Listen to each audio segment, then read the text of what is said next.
What's up, guys? So, Midwestern Marx has a terrible record of supporting settler colonialism, and in this video, they get obliterated by the History of Socialism Trending Now network. Now, I don't agree with everything that Matt Hunter from the History of Socialism Trending Now network is saying.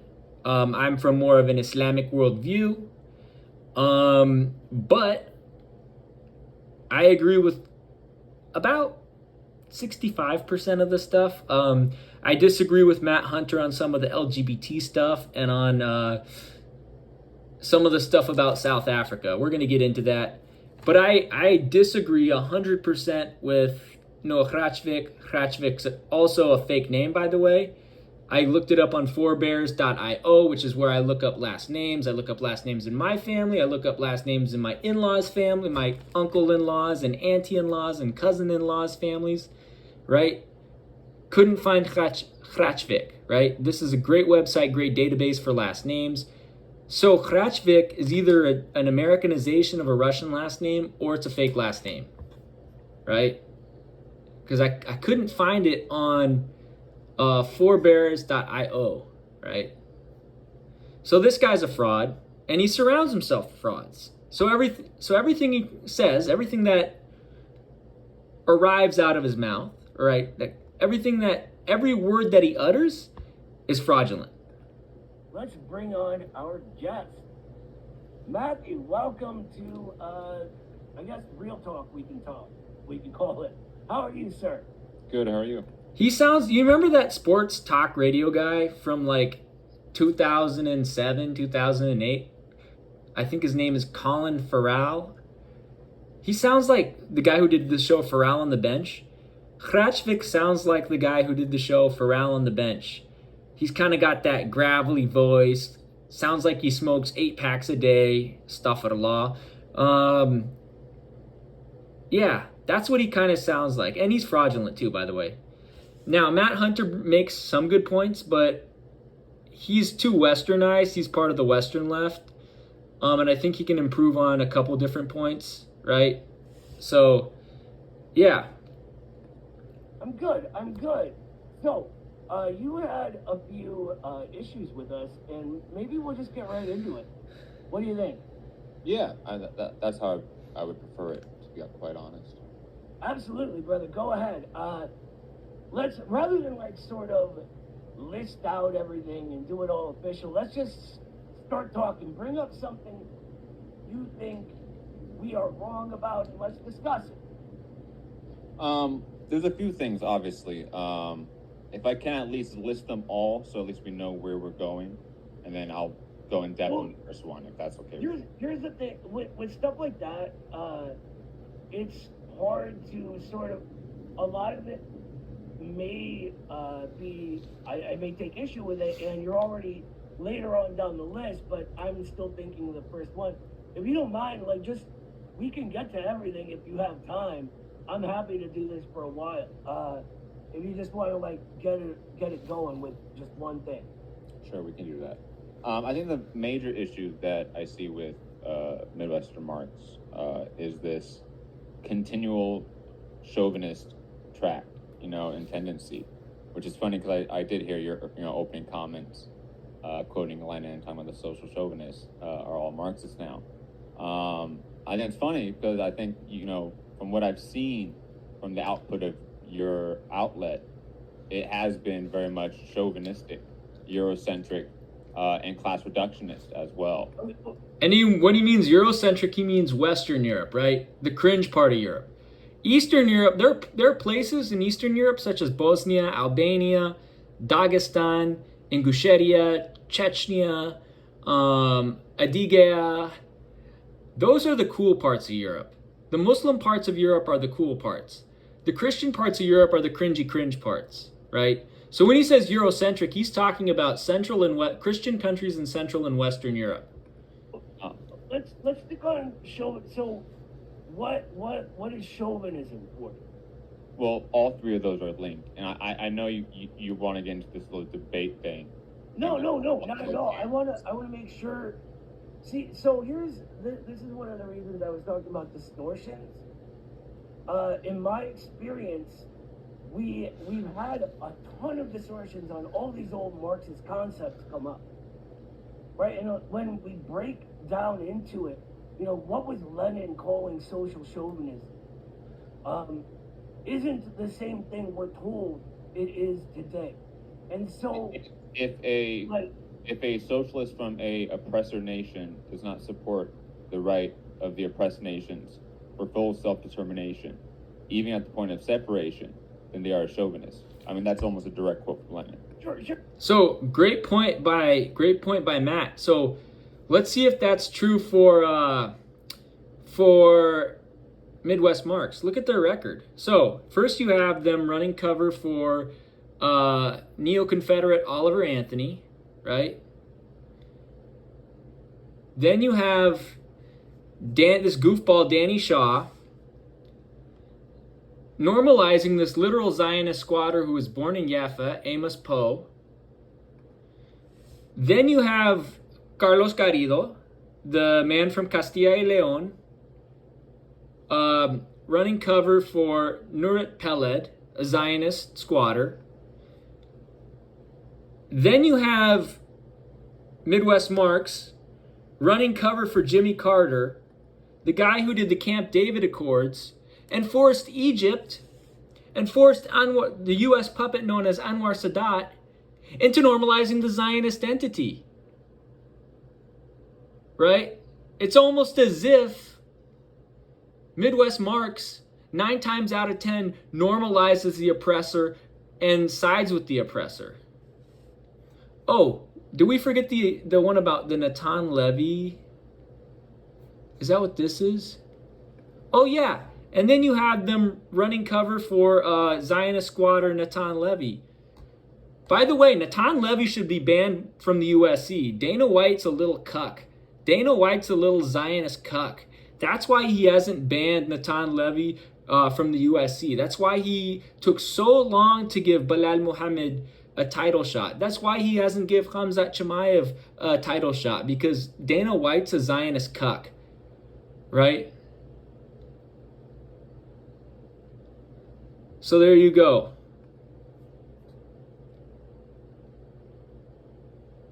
Sure, yeah. He kind of contextualizes that. That was in the. And I'm assuming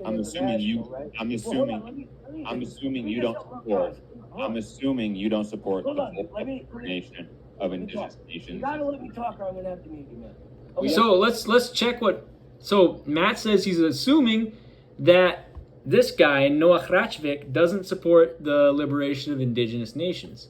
Let's see what what the Midwest Marx people have, and his Hrachvik and his associates have said regarding settler colonialism. Let's take a listen. It should be fun to watch. It should be epic. And Fuentes fan of white nationalist grifter Nick Fuentes, who recently was confronted by a Jewish UFC fighter who he was talking crap to on Twitter. And this has happened a handful of times where people have talked a bunch of crap online to boxers or UFC fighters, and then the UFC fighters are actually like, all right, come out to my gym. And then if the people actually show up, they just get mauled. But this one I thought was extra interesting because the guy was a white supremacist or whatever. So the guy who fought him is Nathan Levy. He's from Tel Aviv. Unfortunately, he's a supporter of the Israeli apartheid state. So, definitely don't agree with this guy on everything. But we will give him the benefit of the doubt, or we'll give him a pass just for now so we can watch him beat up this Nick Fuentes follower. So, see? Noah and Carlos are running, or not Noah, Eddie and Carlos, who are associates of Noah, are running cover for Zionist criminal, Zionist terrorist, Natan Levy. And what did I say? I said, quit making excuses for the Zionists, quit promoting Zionists. Midwest Marx is Zionist. They further prove me right with this. This balding Irishman from Massachusetts named Danny Shaw normalizes This literal Zionist squatter who was born in Jaffa. In times of madness, of insanity, and I thought my buddy here, Amos's voice, could be a voice of reason, a voice of peace, of reflection. So Notice how he says voice of peace and reflection, not voice of liberation. Why is that? Amos Poe is a Zionist squatter who was born in Jaffa and then moved to New York. Amos Poe is Russian and Lithuanian, I believe. Amos Poe is a foreign terrorist invader whose family invaded Palestine. Danny Shaw runs cover for Zionists. That's what he's doing. And he's also an associate of Noah Rachvik. Eddie Liger Smith. It's not Liger. Ça se Liger, je parle pas de français. Right? He is also an associate of Carlos Garrido. Right? Amos, welcome. It's great to... You can't get more cringe than this. Right? Midwest Marx is hella cringe. Wow. Thanks for having me, Danny. Thank you. Yeah, so if you want to tell people a little bit about your work, and then we can head back a little bit into history. Yeah, well, my work is I'm kind of an independent filmmaker, I guess, New York based. Oh, he's an independent filmmaker from New York? I'm a New Yorker. I've lived in New York for 51 years.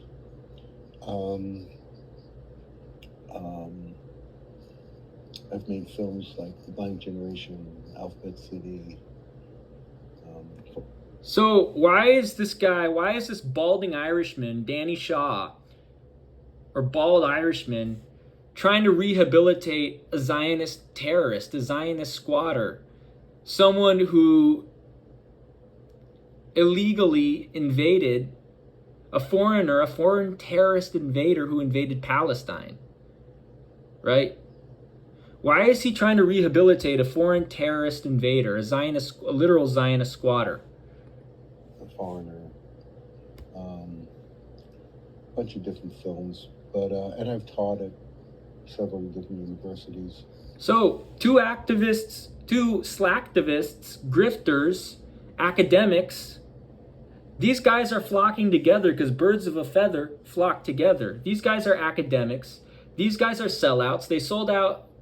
Well, this guy's a Zionist squatter. This guy's a Zionist squatter who's a foreign terrorist invader in Palestine and then moved to New York.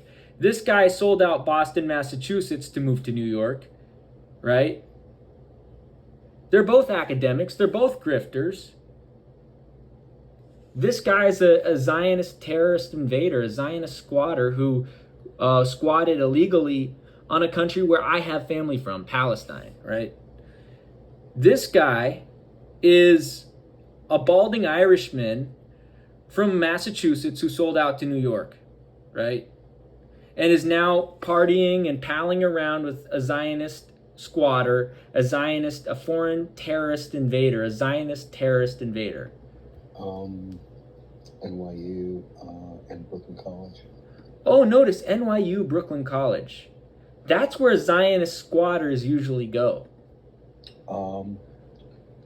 But yeah, you know, what's going on now is affecting me personally in a deep way. Yeah, because you're guilty of genocide, you Zionist criminal. You're guilty of genocide. You're guilty of settler colonialism. You're a foreign terrorist invader, right?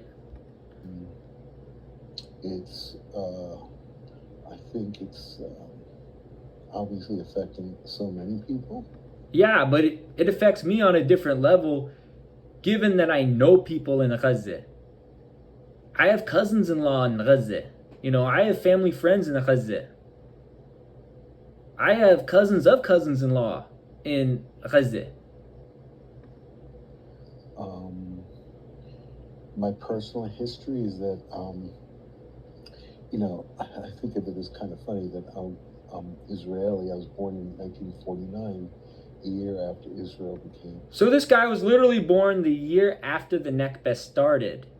Oh, or after it drastically escalated. Right? This guy is a Zionist squatter. This guy is a foreign terrorist invader. This guy needs to face consequences. Country, state. And had I been born a year and a half prior to that, I would have been born in Palestine. No, motherfucker, you're born in Palestine no matter if it's 1948 or 1949. You're a foreign terrorist invader, a foreign invader, a terrorist, a war criminal, a Zionist squatter. You squatted illegally in a country where part of my family is from. You deserve to be prosecuted for genocide. And why is this balding Irishman from Massachusetts, Danny Shaw, running cover for this Zionist squatter? So it's just this like 18-month window. I could have been a Palestinian or an Israeli. It's Palestine from river to sea. This guy's a foreign terrorist invader and a Zionist squatter. This guy should be put in prison for genocide. Mother and father emigrated to Palestine in the late 30s. My mother in 1938. She was originally from Berlin and was going to school in Switzerland and then emigrated to Palestine. And my father was from Czechoslovakia. And so he's half Czech, half German. How about we deport this guy to Berlin? How about we deport this guy to Berlin, Germany, or to Prague, Czech Republic, prosecute his ass for war crimes, prosecute him for genocide, and put him in prison? Because guess what? He's a foreign terrorist invader. He's guilty of genocide. He's guilty of settler colonialism. He's a Zionist squatter. So why is this balding Irishman from Massachusetts? Let's be honest, that's what Danny Shaw is. He's a balding Irishman from Massachusetts, also a settler. Send him back. Look, I'm a settler in America too, man. Send me back to Palestine, man. Back to Iraq, back to Yemen, to Saudi Arabia, to Lebanon, right? So why is this balding Irish academic promoting this half Czech Republic, half German Zionist squatter and foreign terrorist invader? This guy's a fake revolutionary. This guy's a Zionist squatter and a war criminal, right? And this guy is guilty of genocide, right? And it gets worse, guys. Carlos Garrido promotes Nurid Peled, Zionist squatter. Except for the few extremists who claim that they've been sent by God to destroy China. I know you all know who I am talking about. So, in China, the Uyghurs, they have their language on the currency. And now he's running cover for Zionist China because Carlos Garrido es un marioneta de los chinos. Es un marioneta de los chinos. Él no representa a Castilla y León, su patria, ¿no? Él representa a China. Carlos Garrido is running cover for China because he's a little Chinese cuck. He's a Zionist Chinese cuck, right? He sold out Castilla y León, which is where his family's originally from. They're from Spain. They're from Castilla y León. That's where he's originally from. His family migrated to Cuba and then to Miami. They probably owned slaves in Cuba. He's running cover for Nurit Peled, and he's running cover for the Chinese Zionists, for Zionist China. He's a little Chinese cuck, right? He's a Chinese puppet, a Chinese cuck. That's what he is.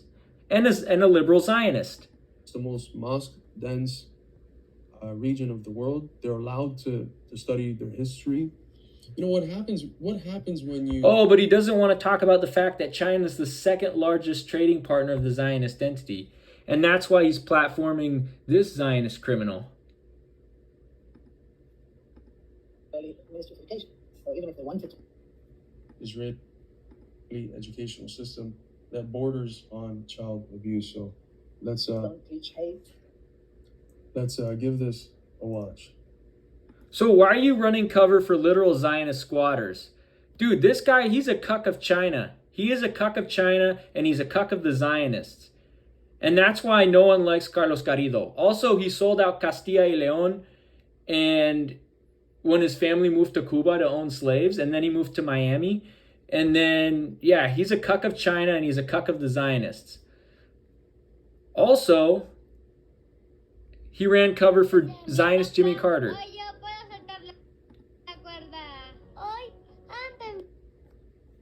The lesser of two evils logic.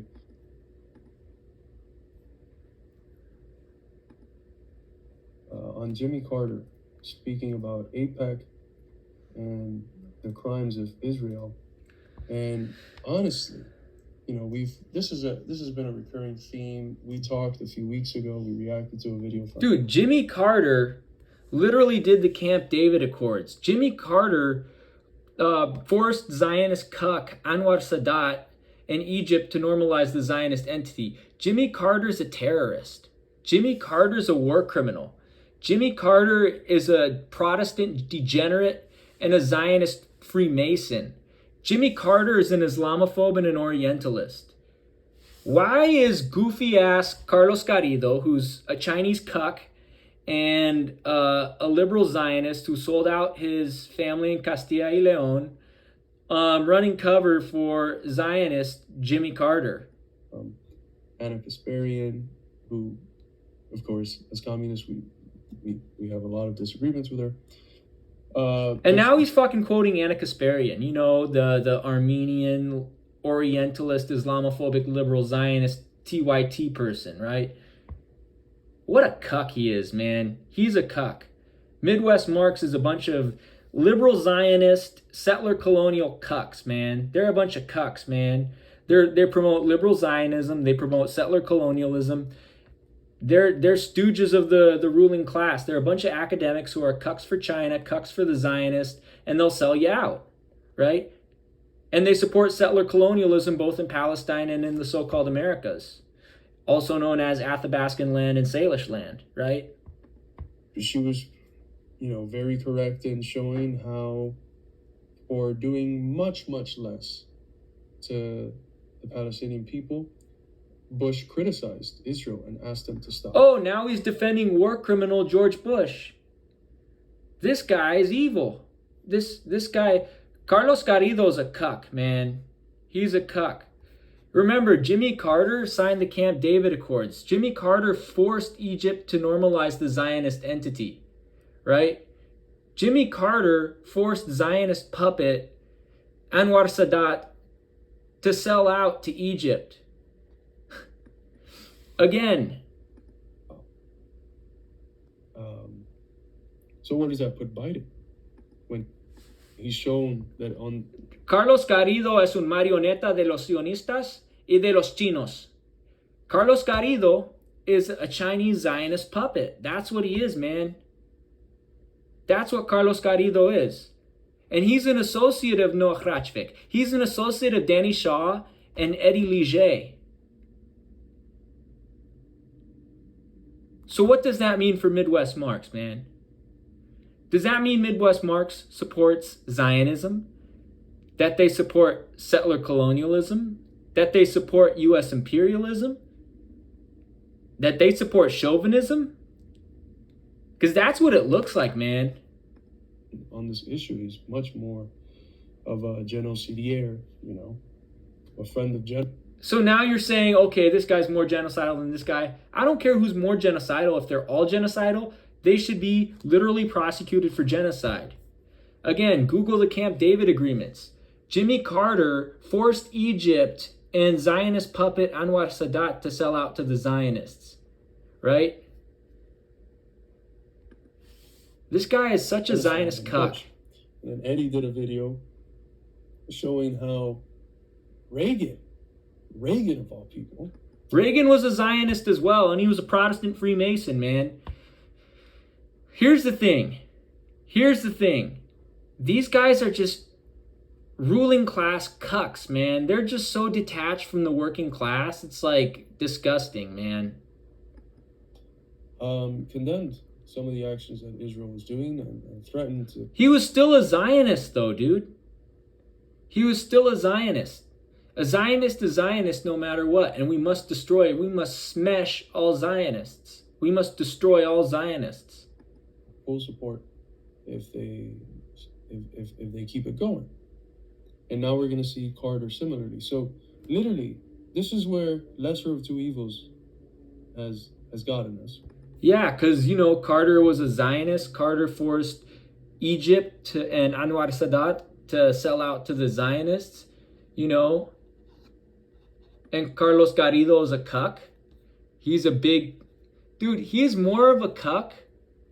He's more of a Zionist cuck than Sean Strickland, man. He's more of a Zionist cuck than Eddie Leger Smith. Actually, no. I would say Eddie Leger Smith is a bigger Zionist cuck than Carlos Garrido. Which has been just flowing. The lesser of two evils logic, all it's done is allow us to flow with the tendency of degeneration. Yeah, because you're a degenerate, you Chinese Zionist cuck. You're a cuck of China and a cuck of the Zionists.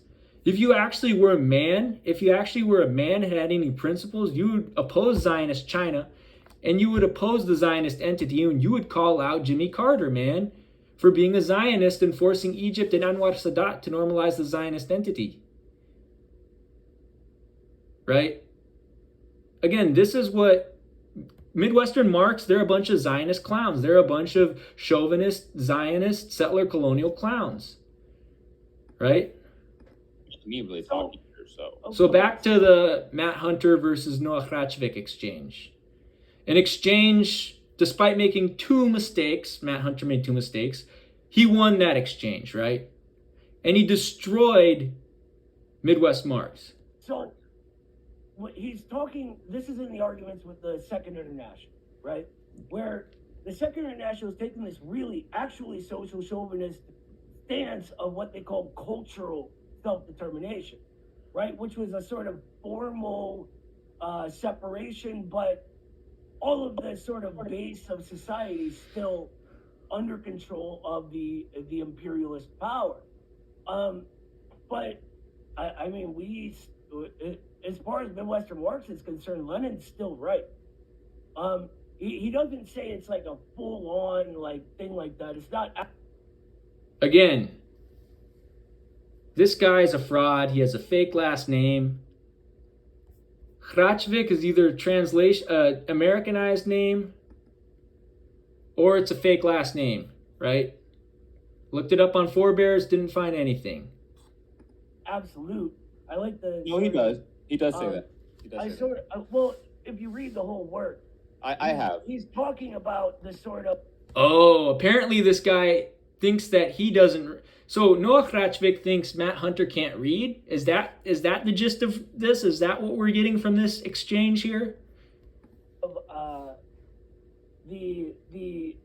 Nothing being absolute. There's not always progressive national liberation struggles, but the Marxist view is that national liberation struggles against imperialism especially, are a form of class struggle, right? So, I mean, we stand with Lenin on that. I don't know what would give you the impression that we don't. You support the full right of indigenous nations within the U.S. to separate themselves. Yeah, of course. If that's what they want to do, of course. I'm not going to tell them to, though. I mean, who am I to tell them their business? Well, I mean, you and this is why I want to get into all the points, because they're all connected. And this kind of issue here with what we're doing already is that you want to get into this, historiography of Lenin when I'm talking about you and I'm talking about your outlet. And so he's using Lenin to try to sidetrack the conversation. That's what Noah's doing. He's using Lenin to try to sidetrack the conversation down an avenue of trying to lecture Matt Hunter. Point. Right. I'm not even allowed to talk. I let you talk. Can I allowed to speak? Yeah, this guy's chicken, man. So that's why we were talking about Lenin, right? Yes, but it's addressed to you. Sure. Oh. Yeah. I thought I answered you. My bad. What else? Your outlet has posted articles denouncing land back, denouncing the concept of indigenous self-determination within the U.S. You know, it has whitewashed the indigenous struggle and the anti-colonial struggle that they have into, it's all proletarian. I support land back for indigenous people, guys. I support land back for the Athabascans, the Tlinkits, the Salish, the Mohawks, the Kalispel people, all the indigenous groups, man. And I also believe the indigenous groups in the Americas should accept Islam. I think that Islam would help them greatly as well, right? I support land back for all indigenous peoples in the Americas, and I believe they should accept Islam. Class struggle in the U.S., and that's why it's class reductionist, and that's why it's chauvinistic. Again, makes a great point, right? Indigenous people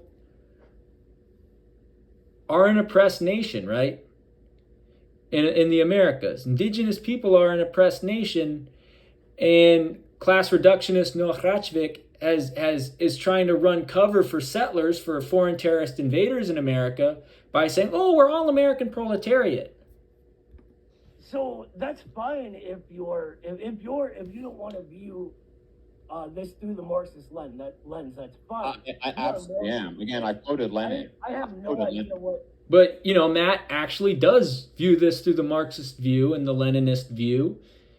Noah Hrachvik, however, he's a settler colonialist. He's an American labor Zionist. That's what he is. He's a U.S. equivalent of a labor Zionist, as Matt Hunter later details in the video. Calm down. Let me finish. I have no idea what you're talking about denouncing the slogan. It's a slogan, right? No, land back means like literal land back, right? Athabascan sovereignty in Alaska, Salish sovereignty in Washington, Mohawk sovereignty in New York. That's what land back means. Ohlone sovereignty in California, Kalapuya sovereignty in Oregon. That's what it means, dude. It's not a slogan. It literally means land back, 100% indigenous control of the land. So it's a slogan that's used, but you understand that when you say, "Oh, we don't support land back," you are also saying. I never said such a thing. This is one of the things. Again, Noah, if I get into all the points and how they're all connected, then it you're really already makes sense. missing on one of the main ones, right? No, we're not. I denounce land back. I've said this is a slogan. It depends on who's using it, where, etc. Right? I'm not here to tell Native Americans what their business is, right? I'm just not. If the form a class struggle takes and their official organizations are for segregation and their own countries, absolutely, that's fine. But it's not. I'm not a Native American, right? Mm-hmm. No shit, Sherlock. You're not native, right? You're supposedly Kazakh, but I highly doubt you're Kazakh. I think you're just an Irishman. Because again, I can't find your last name on forebears.io, right? No results for Hrachvik. You're an Irishman. Your family's from Dublin. I stand with them on that. Absolutely, of course, if that's what they want to do. But I'm not sitting here telling them what to do. I think that is social chauvinism. It's very... Now he's trying to manipulate and use mental gymnastics to misstate what social and misquote what social chauvinism actually means. Reminiscent of the old sort of white man's burden style. Oh, we need to, educate all of these backwards people. It's really looking down on them. I'm good with whatever they want, brother. And as far and we know he's lying through his teeth when he says that. I know there are some NGOs that use that. There are some other organizations that use that. So that's why there's a difference between NGOs and like working class indigenous people. I grew up in Alaska. I grew up close. I used to spend summers close to the native village of Eyak. I used to spend summers close to the Seldovia village tribe. Another town I grew up in. I grew up on the other side of town, but there is the native village of Eklutna, right? Also, my grandpa's neighbor was Inupiaq. The son of my grandpa's neighbor was half Inupiaq, half Polish, and went to grade 5 with me, grade 6, grade 7, grade 8, all through grade 11. I know people that are related to the leader of the native village of Eyak as well, right? From basketball, from grade school, from spending summers in Cordova, because I used to shuttle between Anchorage, Cordova, and Seldovia growing up. I know more indigenous people than you. Guarantee you. Wallahi, right? I know more indigenous people than you, just from growing up in Alaska. Land back's a big issue, dude. Land sovereignty and land back and native control of resources is a big issue up here in Alaska. When you got, the proposed mine over by Ambler and the Ambler Road that would destroy good hunting and trapping and fishing territory where you can fish for salmon in the summer and hunt caribou in the fall and trap for land otter, beaver, wolverine, and wolf and lynx in the wintertime. You got the proposed Donlin gold mine, which would destroy some of the most productive beaver trapping and wolf, some of the most productive wolf trapping and wolverine and beaver trapping in all of North America, and some of the most productive salmon fishing and duck hunting in all of North America, and caribou hunting, right? You got the Red Dog Mine up by Kotzebue, again, and the Willow Project up by Nuiqsut, which would destroy some of the most productive caribou hunting, wolf trapping, wolverine trapping, land otter trapping. Beavers are not above tree line, but land otters are. That indigenous groups in Alaska, namely the Inupiaq and Yupik, need for survival, right? You got the proposed Pebble Mine, which would impact the world's most productive salmon fishery in Bristol Bay, some of the most productive beaver, otter, land otter, and wolf trapping and wolverine trapping in all of North America in the Bristol Bay region of Alaska. I stood against the Chewitna coal mine in 2016. I stood in support of subsistence rights for Dena'ina people in Cook Inlet against the Chewitna coal mine, and which would have destroyed some of the best salmon fishing, land otter trapping, beaver trapping, wolf hunting, wolf trapping, wolverine trapping. Wolf can be either a fur bearer, a game animal under the Alaska Department of Fish and Game laws, right? So I know way more indigenous people than you do, Noah. Like, land back and indigenous liberation are like legitimate struggles, right? My family's worked with indigenous people since 1960, right? And this is not to make an apology for settler colonialism. Let's be brutally honest. I know that the settler, what did Frantz Fanon say? The settler never becomes native. And I agree with Frantz Fanon, although I have more of an Islamic worldview. Like, my grandpa literally bought beaver mitts and lynx mitts in Nome. He was a consumer protection lawyer, did cases up there, literally bought beaver mitts and lynx mitts, which I inherited, by the way. And he literally worked with Inupiaq people up in Nome, protecting them from corporations. Again, my grandpa, obviously a settler in America of Palestinian, Lebanese, Saudi, Yemeni, Syrian, and French descent, right? Developed a good rapport with people in Nome because he was a consumer protection lawyer, right? So I know way more indigenous people. Again, my dad used to be on the Fish Council, right? He was the chairman of the Fish Council. So I know more. I know about fisheries. I know about subsistence issues. I know way more about the land back struggle and indigenous sovereignty than cringy Noah Hrachvik, or Matt Hunter for that matter, right? I've criticized California for being anti-indigenous for their fur ban, right? So yeah.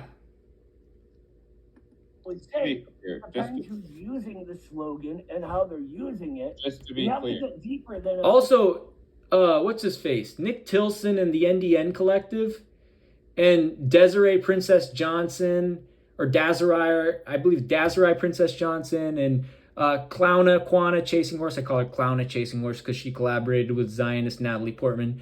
They don't represent working class indigenous people. They don't represent ordinary people in Nome or Shishmaref or Makoriuk. They don't, right? But that being said, just like Sima Chase doesn't represent ordinary indigenous people in Kotzebue, right? She's the ruling class of that town, right? So again, I grew up around working class indigenous people. They support land back. They support sovereignty, liberation. At least the ones who didn't sell out to the oil companies with ASRC or the gold mining companies with Chalista.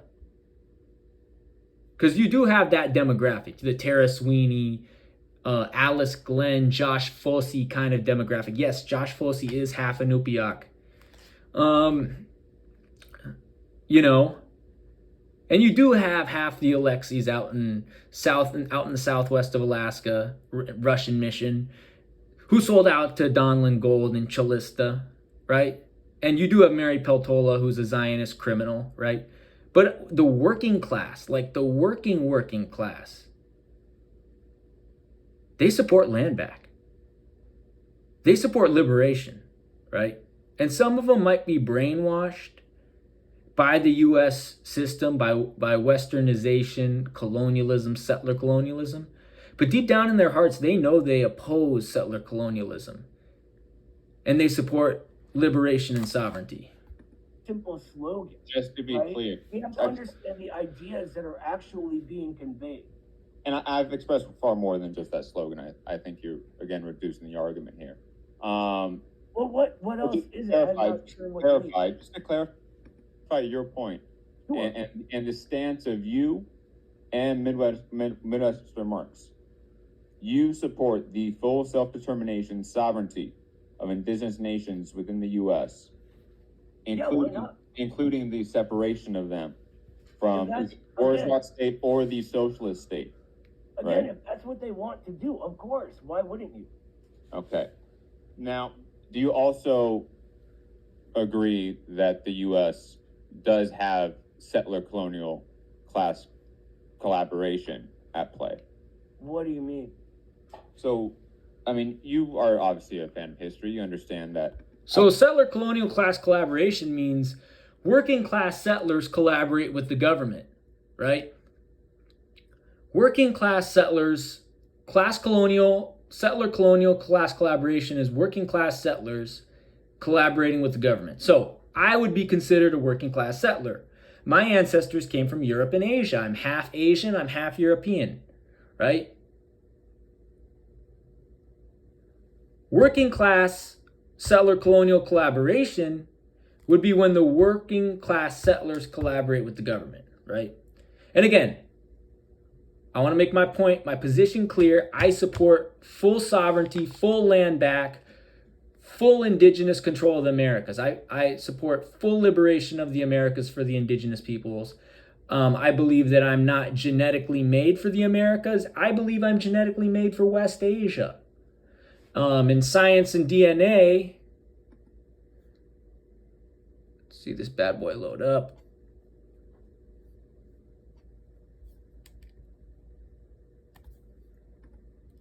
Science and DNA, which shows that I'm half European, half West Asian, right? With roots in places like Lebanon, Palestine, Saudi Arabia, Yemen, Iraq, and Georgia. Science and DNA, right? DNA, rubbish endurance, above average speed, high strength, long limbs, right? Science and DNA At one would tend to agree with me on that, right? point, European powers were, rose up in nationalism, had, many wars throughout the 17th and 18th century, often over nationalism or Protestant over Catholics, religious divide as well. But when it came to the creation of the U.S., a lot of those sort of divisions between European white settlers was erased and the white identity was formed. To have class collaboration in a response to the growing rise of African and indigenous resistance, right? Yes and no. So Again, how do you deny the truth that there was working class German and Scots-Irish settlers and French settlers collaborating with the U.S. ruling class settlers in the name of indigenous genocide? Literally. How do you ignore that? How do you waffle on that and say yes and no in your weird little Farrell on the bench, Colin Farrell on the bench voice? That doesn't make sense. It sounds like Noah Hrachvik's a chauvinist. one of the people that, well, the man we call the father of American Marxism, he covers the sort of materialist, more Marxist view of how this happens. Rather, it's less that they're trying to promote class collaboration, and more that slavery creates certain social relations based on this bourgeois form of production, right? And in Black Reconstruction in America, he goes into detail about how this happens with the poor Southern whites versus the enslaved Black proletariat, right? And it sort of gets the poor Southern whites in this weird position where they act almost like a middle manager, becoming slave catchers, things like this. And it creates this new separation. And this is where... being a slave catcher is class collaboration, my guy. Well, who are the slave owners? The ruling class, right? And again, cops are the modern day slave catchers in America. So again, by working for the ruling class, those poor Southern whites were class collaborators. Again, this guy's a clown. This guy belongs at a circus, man. Noah Hrachvik is a settler colonial clown and a liberal Zionist cuck, and he belongs in a circus. like what Du Bois would have called whiteness. W.E.B. Du Bois, first of all, ça c'est Du Bois, parce que je parle pas de français, right? Du Bois was a Zionist. Du Bois was an imperialist. Du Bois was an Orientalist and an Islamophobe. This guy's a Zionist cuck for running cover for W.E.B. Du Bois and for quoting him. Originates. So that's why we sort of developed a slogan that, you know, it's not racism that creates chattel slavery. It's instead chattel slavery that creates racism, right? You got it all wrong, my guy. He's got it all wrong here. Right? He's got it all wrong. That without Du Bois and understanding Du Bois, Du Bois was a Zionist cuck. So this is a Zionist tendency that Midwestern Marx has. They run cover for all these Zionist, Orientalist, Islamophobic Protestants. That's what they do. Midwest Marx is the cringiest of cringe, man. there's no way to Midwest Marx is hella cringe. They are hella cringe. be a Marxist in the U.S. Okay. Do you think that the U.S. still has settler colonial Absolutely, the U.S. still has settler colonialism. Dude, there are communities in Alaska that are off the road system.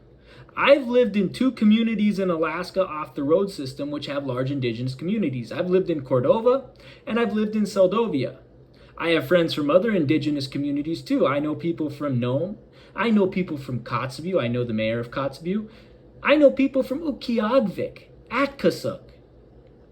I know people from Wainwright. I know people from, I believe I know people from Tikigak. There literally is settler colonialism, dude. Right? Indigenous people have largely been displaced. And this is especially true in the lower 48 where there are reservations. Now, Alaska doesn't have reservations. They have native corporations instead. But native corporations they basically act as neo-colonial entities, right? Neo-colonial entities, right? ASRC with the oil industry, BSNC, and ATNA with the prison industrial complex, and prisoning and putting in cages Mexican and Guatemalan and Salvadorian and Honduran migrants. Native corporations and reservations are a form of colonialism. That's a form of colonialism. Like Alaska and the United States are the epitome of settler colonialism, right? The indigenous population is a minority in their own land, dude. And that's because of genocide. That's because of ethnic cleansing. That's like the definition of settler colonialism. Yeah, America's a settler colonial state. The Zionist entity is a settler colonial entity. South Africa, where whites control like 83% of the land, that's a settler colonial state. Yeah, the United States is settler colonial in its present form. Yeah, the US is ruled by foreign terrorist invaders. 100%, dude. 100%. The US is a settler colonial state. Predictions. Like what do you mean? Well, obviously, This dumbass had to ask, what do you mean? Like, low IQ. This guy is low IQ. are there still settlers on stolen native land? Or is there still class collaboration between settler classes to oppress native nations? What's a settler class? Oh, you dumbass. You're just playing dumb intentionally, Noah. We know your shtick, dude. Settler class. You know, the foreigners from other countries in the world that now live in America. The ones who are not indigenous, like you, like me, like Matt Hunter, like Carlos, whose family's from Spain, or Eddie, whose family's from England, France, and Germany, or Danny Shaw, whose family's from Ireland. Dude, quit playing dumb, you fake Russian. Quit playing dumb, you fake Russian.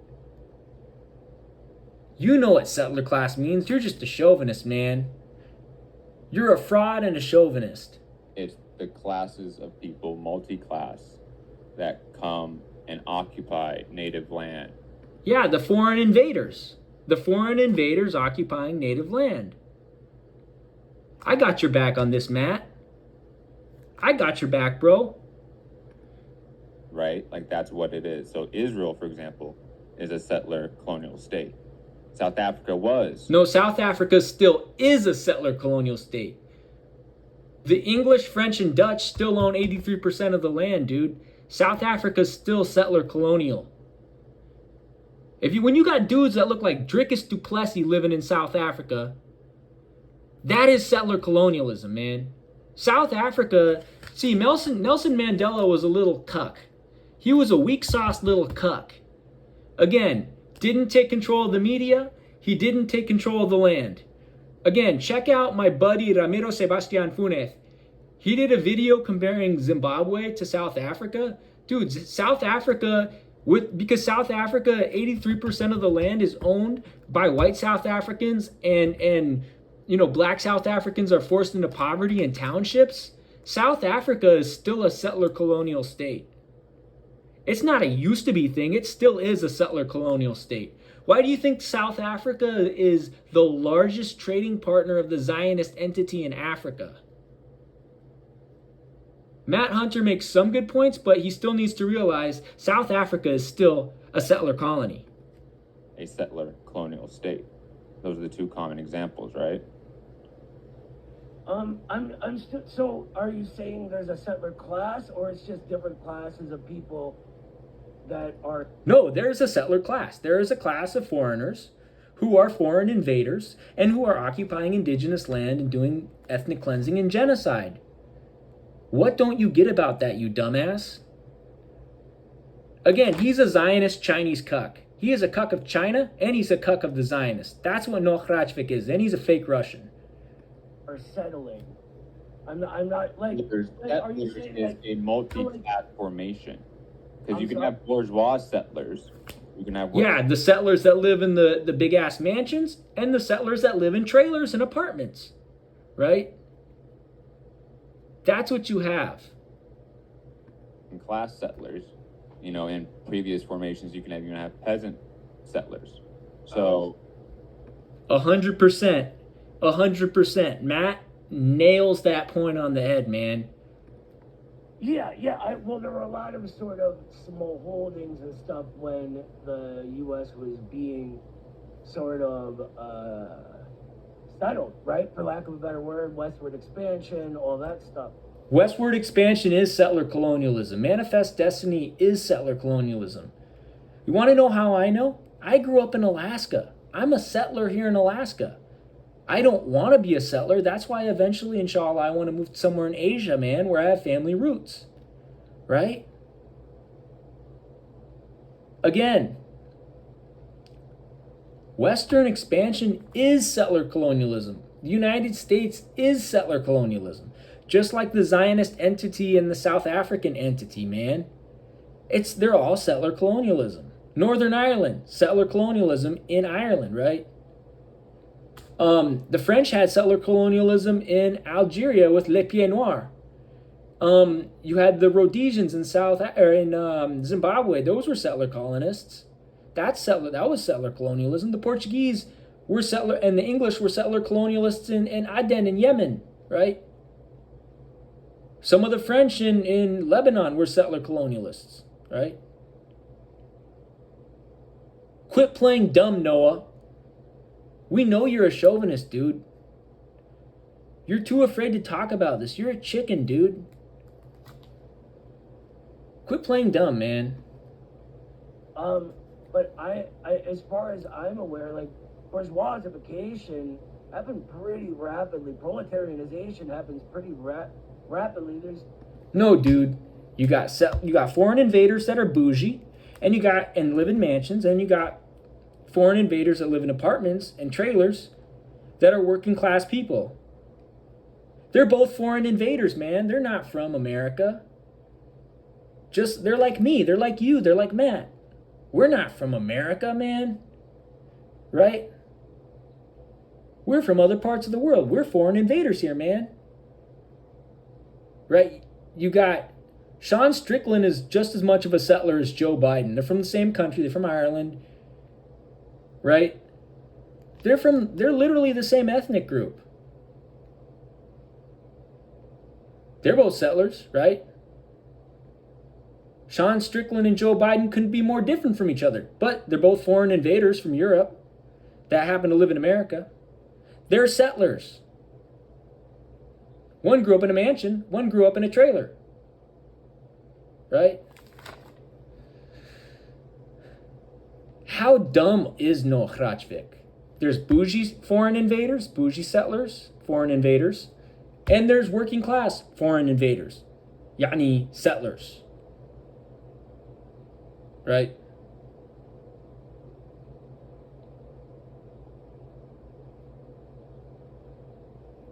How do you know, like, how are you not not smart enough to see this? How are you this dumb where you can't see that? There's a sort of new thing forming, right? That begins way back then, of course, kicking out the British, etc. But again, settler revolts, that's still settler colonialism. Nice try. You can't fool anybody. It still goes on into today. I'm not sure, you're not sort of giving me any concreteness here. I do want to. What do you mean? I do want to say one thing though, because this sort of goes into what we were getting into earlier about Lenin, and I just want to mention that in the entire piece that we were talking about, right? He also said the various demands of democracy, including self-determination, are not absolute, but a small part of the general democratic or socialist world movement. In individual concrete cases, the part may contradict the whole. If so, it must be rejected. So I want to make sure, like, I don't want to put this... He's doing word salads at this point. Like, no one knows what he's talking about. He can't answer a single question. Like, he's doing word salads. He's like Norman Finkelstein. He wants word salads with oranges from Florida. Of Marxism, Leninism having any sort of absolute... This is what happens in every situation. Because No, it's not what unilateral. Marxism is It's a not sort of unilateral. It's study not. of context, right? It's not a Well, unilateral. hold on, let me finish because this is getting to my point. What Marxism is the study of context and how things develop, right? And so we need to take into account the 200 plus years of American history. What the American You mean 200 plus years of settler colonialism, genocide, and ethnic cleansing? people are, or what we call the American trajectory. You mean the American trajectory, genocide of the indigenous people and enslavement of Africans, more genocide and ethnic cleansing of the indigenous people, residential schools. I'm sure you've heard of Mount Edgecombe, which is still operating as a boarding school and represents that legacy in Sitka of the residential schools, has a racist nickname, racist mascot. When a Tlingit student brought up a proposal to change the name of the mascot, the colonial puppets, the alumni of Mount Edgecombe refused to. That kind of legacy, because that's the racist, genocidal, settler colonial legacy of America. The fact that yesterday in the Super Bowl, a team with a racist, anti-indigenous mascot, a racist, anti-indigenous nickname, a racist, anti-indigenous fan base whose fans mock the Lakota peoples, whose fans mock indigenous peoples and do racist gestures and racist songs, won the Super Bowl. That's the racist legacy. The fact that the Atlanta MLB team has a racist nickname, right? And on the college and high school level, there are still teams with racist nicknames, man. Utah, Florida State on the high school level, Marysville, or on the college level, Marysville, Antioch, Mount Edgecombe, Wasilla on the high school level, man. Camas for a while on the high school level, man. I can go through examples in Alaska and in Washington, because those are the two states I know best, with those legacies, those racist, genocidal legacies, man. Noah Hrachvik is a dumbass. And then just in general in American society, there is hella anti-indigenous racism, from Land O'Lakes butter to the cornstarch, the yellow tins of cornstarch, which had an anti-indigenous caricature on it. There is that legacy. And you don't even have to be indigenous to see that, man. Like, I'm half Asian and half European, dude, and I can see that clear as day, dude. That America has a racist, genocidal legacy, settler colonial legacy, and a future that is racist and genocidal, man. And that's why indigenous people need land back, full liberation, full sovereignty, man. There's no ifs, ands, or buts about this, man. Noah Hrachvik is a cuck of the ruling class. He's a cuck of China, and he's a cuck of the Zionists. In order to understand where we're at today. So yes, this obviously begins with colonization, the 13 colonies, etc. But there is, and now there's 50 plus colonies. There's like 70 colonies, dude. 55 or whatever the number is, right? There's more than 50 colonies, dude. The U.S. has colonized Puerto Rico, Hawaii, Alaska, the lower 48, American Samoa, Guam, right?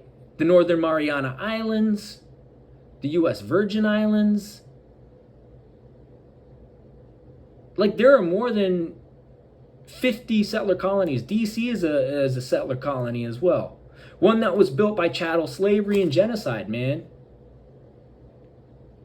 This guy's Noah Hrachvik's a dumbass.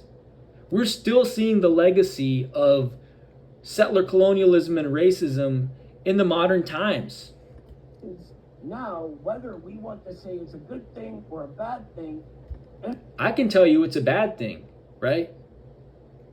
Again, the state where I grew up is at least 20% indigenous, right?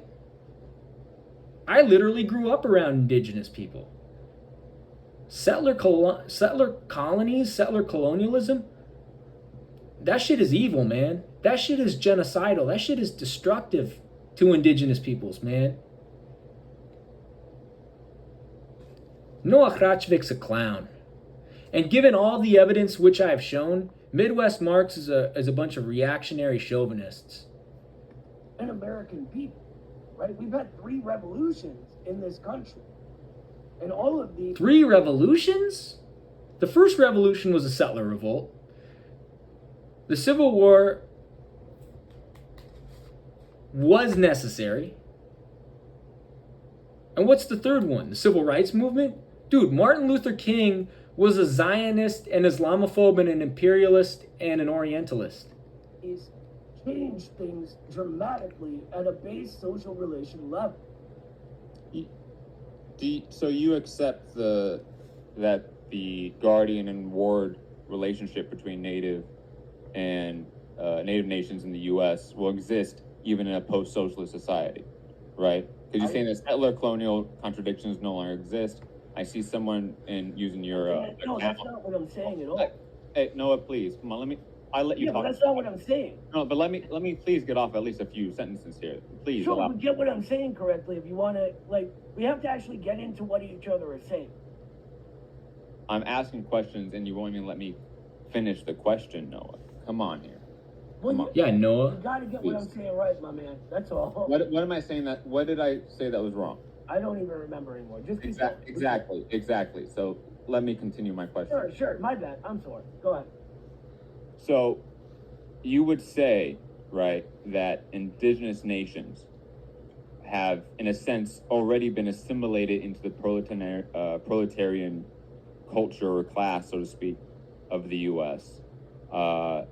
And there's someone using your account, Midwestern Marx, in the chat saying that for well over 100 years since the closing of the frontier, settler colonialism has ended.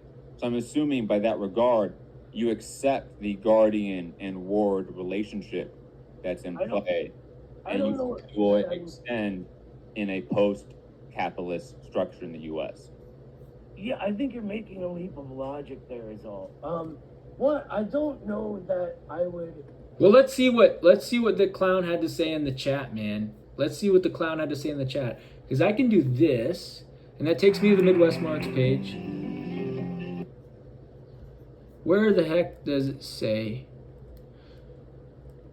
Oh, and they're running cover for Mark Lamont Hill. Well, we're going to make a video about him. We're going to make a video about JB. Let's see. Where the heck does it say?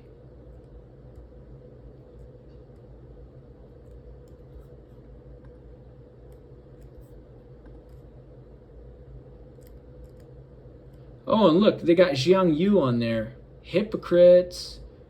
Because he's a Nazbol.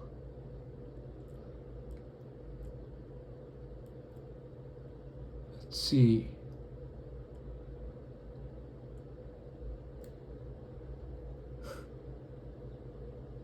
Now they're grifting with the MAGA chuds.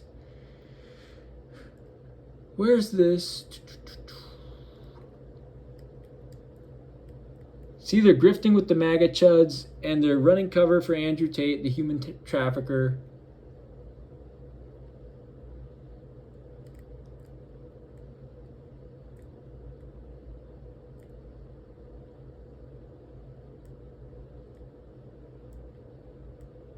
Where is this man?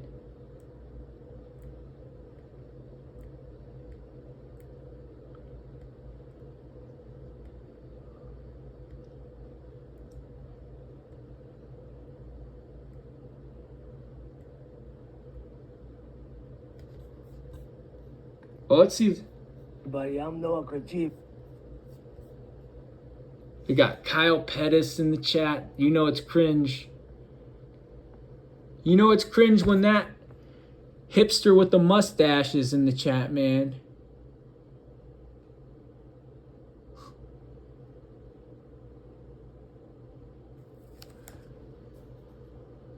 And Andrew Soyturn is sold out to Midwest Marx.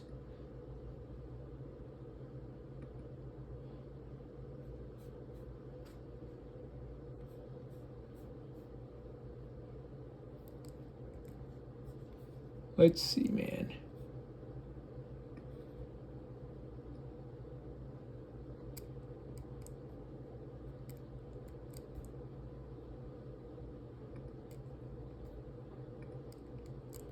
How do I zoom up on this shit, man? And Marx did make a pretty good study of it, but we don't even need just Marx. Read those off? Because those are I your don't know how opinions. many ways I can tell you. I'm not going to sit here and talk for someone else that I don't know. So why do they got someone with the last name Silberstein in the chat? And also shout out to the Decolonized Buffalo podcast, man. Right? Who said something? Let's go back to Matt's side of things, though. Say it's all assimilated. I would say mostly. Most Native American people are not, kept in these horrible conditions on reservations, etc. They're Yeah, sort of, reservations are a form of neocolonialism. Reservations are concentration camps, dude. Reservations are concentration camps, dude. They're prisons, dude. Abolish that shit. Abolish America. Abolish settler colonialism. Land back to the indigenous people. All of us foreigners can go back to our countries of origin, right? Total liberation, total sovereignty to the indigenous people. That's what I advocate for. So, yeah. mixed like everybody else in the U.S. But at the same time, if they sort of form separately on their own, right, aside from the U.S. project, then they could be. Again, Noah's a clown. Noah doesn't know anything. He's a chauvinist. Consider their own people if they think of themselves, and if it's sort of reflect. And a lot of Native people in America are just brainwashed by U.S. capitalism and U.S. propaganda. And I've seen this here in Alaska, okay? So, yeah. Noah has no idea what he's talking about. He has no idea that indigenous people actually need liberation and sovereignty. Reflexive rather than cognitive, right? If they, there's a bunch of Native American tribes that would say, fly their tribe stuff alongside American flags, right? And those are colonial puppets. Look, dude, each demographic group has their sellouts, their colonial puppets. Indigenous people who fly the American flag along with their tribal flag, and who sold out to the U.S. empire, those are colonial puppets.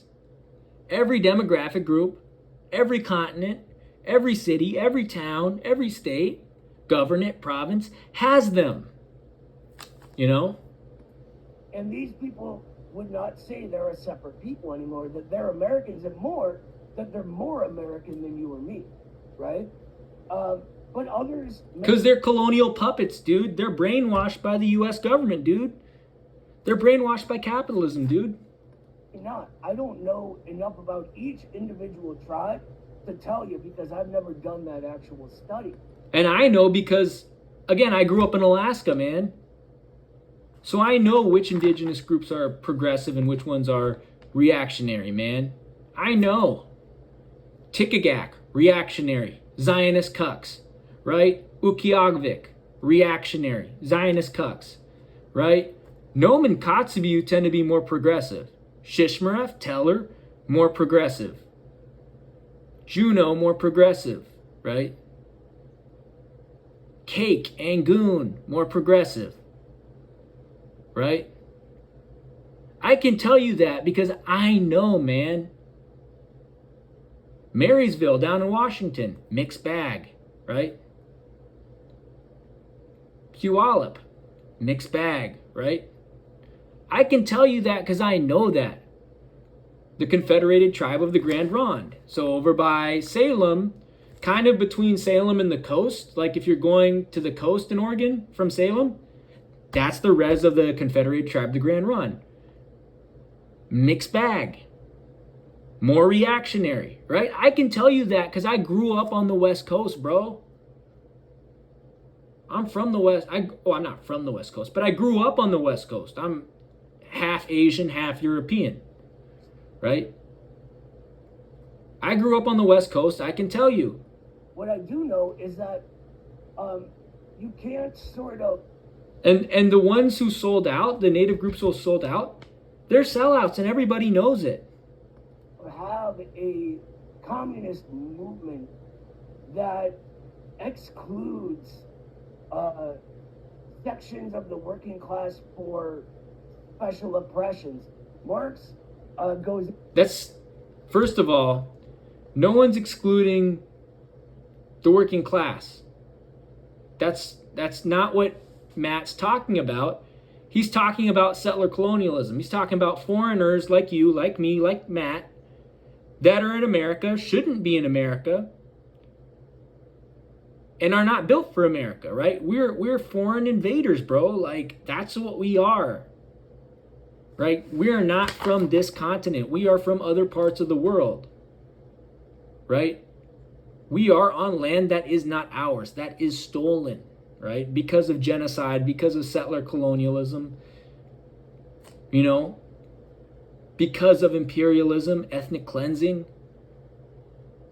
That's what Matt is talking about. He's not talking about special oppression Olympics or anything like that.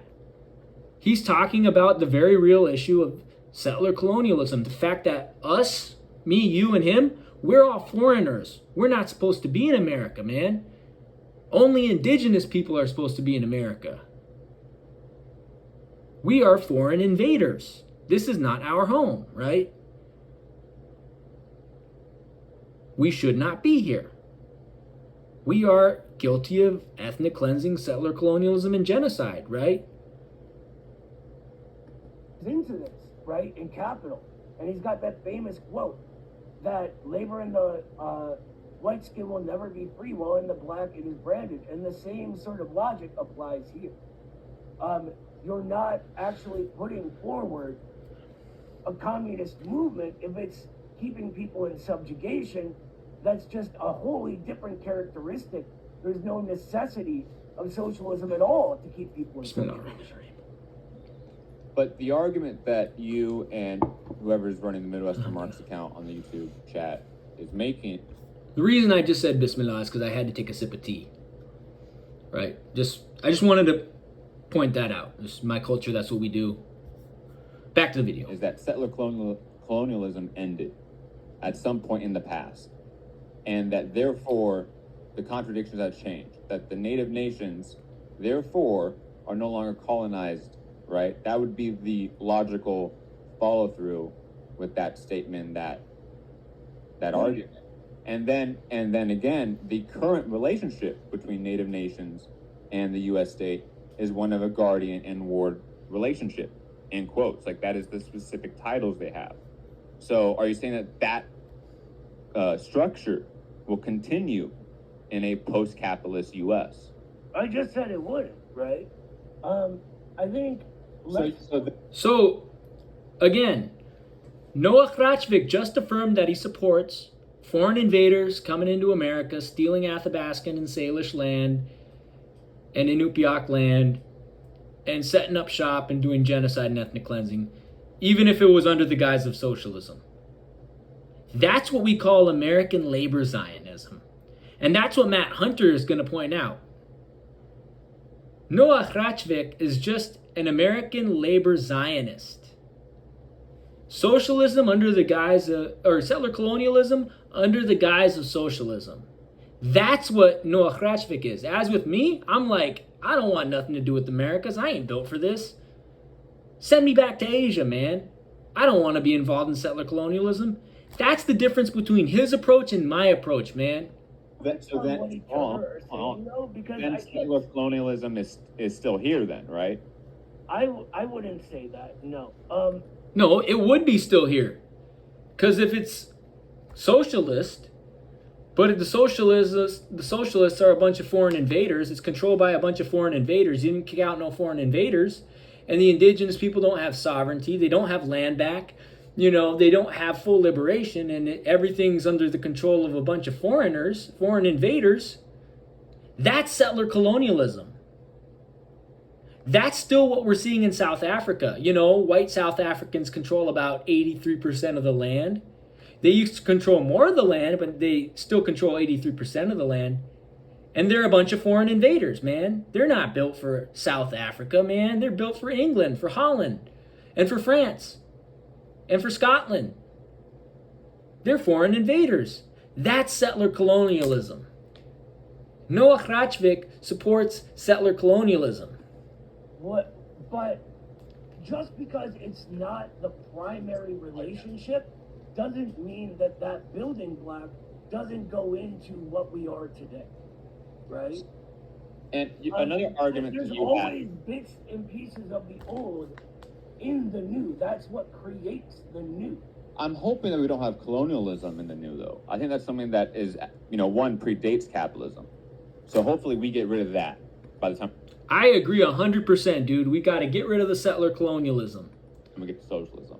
Well, I think And two, hold on. Well, you have it. I think you have it a little No, backwards. you pontificate It's a lot. not colonialism that causes capitalism, but I didn't say capitalism that. that causes colonialism. Colonialism predates capitalism, you dumbass. Get that through your thick skull, you low IQ Neanderthal. Well, one, that's not what Lenin said. Lenin clearly stated in imperialism that, true. I mean, I can read the quote from you if you Yeah, want. but you're misunderstanding the quote if that's what you get from it. I mean, he clearly says that colonialism predates imperialism and capitalism. Of course, and he also says imperialism predates capitalism. But Yes. we're talking about a specific form of colonizing for specific necessity, right? But you understand that capitalism wasn't fully developed. You've read Lenin and Marx. Capitalism wasn't fully developed in the early periods of colonialism by European powers. Like, come on, don't play dumb here. Okay. But what I'm saying, Yeah, Noah, don't play dumb here. You puppet of China. You liberal Zionist cuck. Chinese puppet. is that there's a very big difference between financial imperialism of today and pre-bourgeois. I understand that, Noah. That's not what I'm saying. That's not what I'm saying. But you have to understand that colonialism in the 15th and 16th century was mostly under semi-feudal structures. So, like, you have to agree with me then that colonialism, especially in regards to us in the U.S., predates the period of capitalism and 100%. Colonialism predates capitalism, right? full capital development. And I've also seen a point that you and others have made in the chat that colonialism, it no longer exists due to finance capital and the highest stage of imperialism, etc. But yet Colonialism still exists. Reservations, native corporations, those are colonial entities. we still have Israel. Israel is a settler clone. And the Zionist entity, right? That's a colonial entity, right? The Zionist squatters, a bunch of foreign terrorist invaders. They invaded Palestine and they're occupying Palestine. It's Palestine from river to sea. All Zionist squatters must be extradited their countries of origin and prosecuted for genocide, right?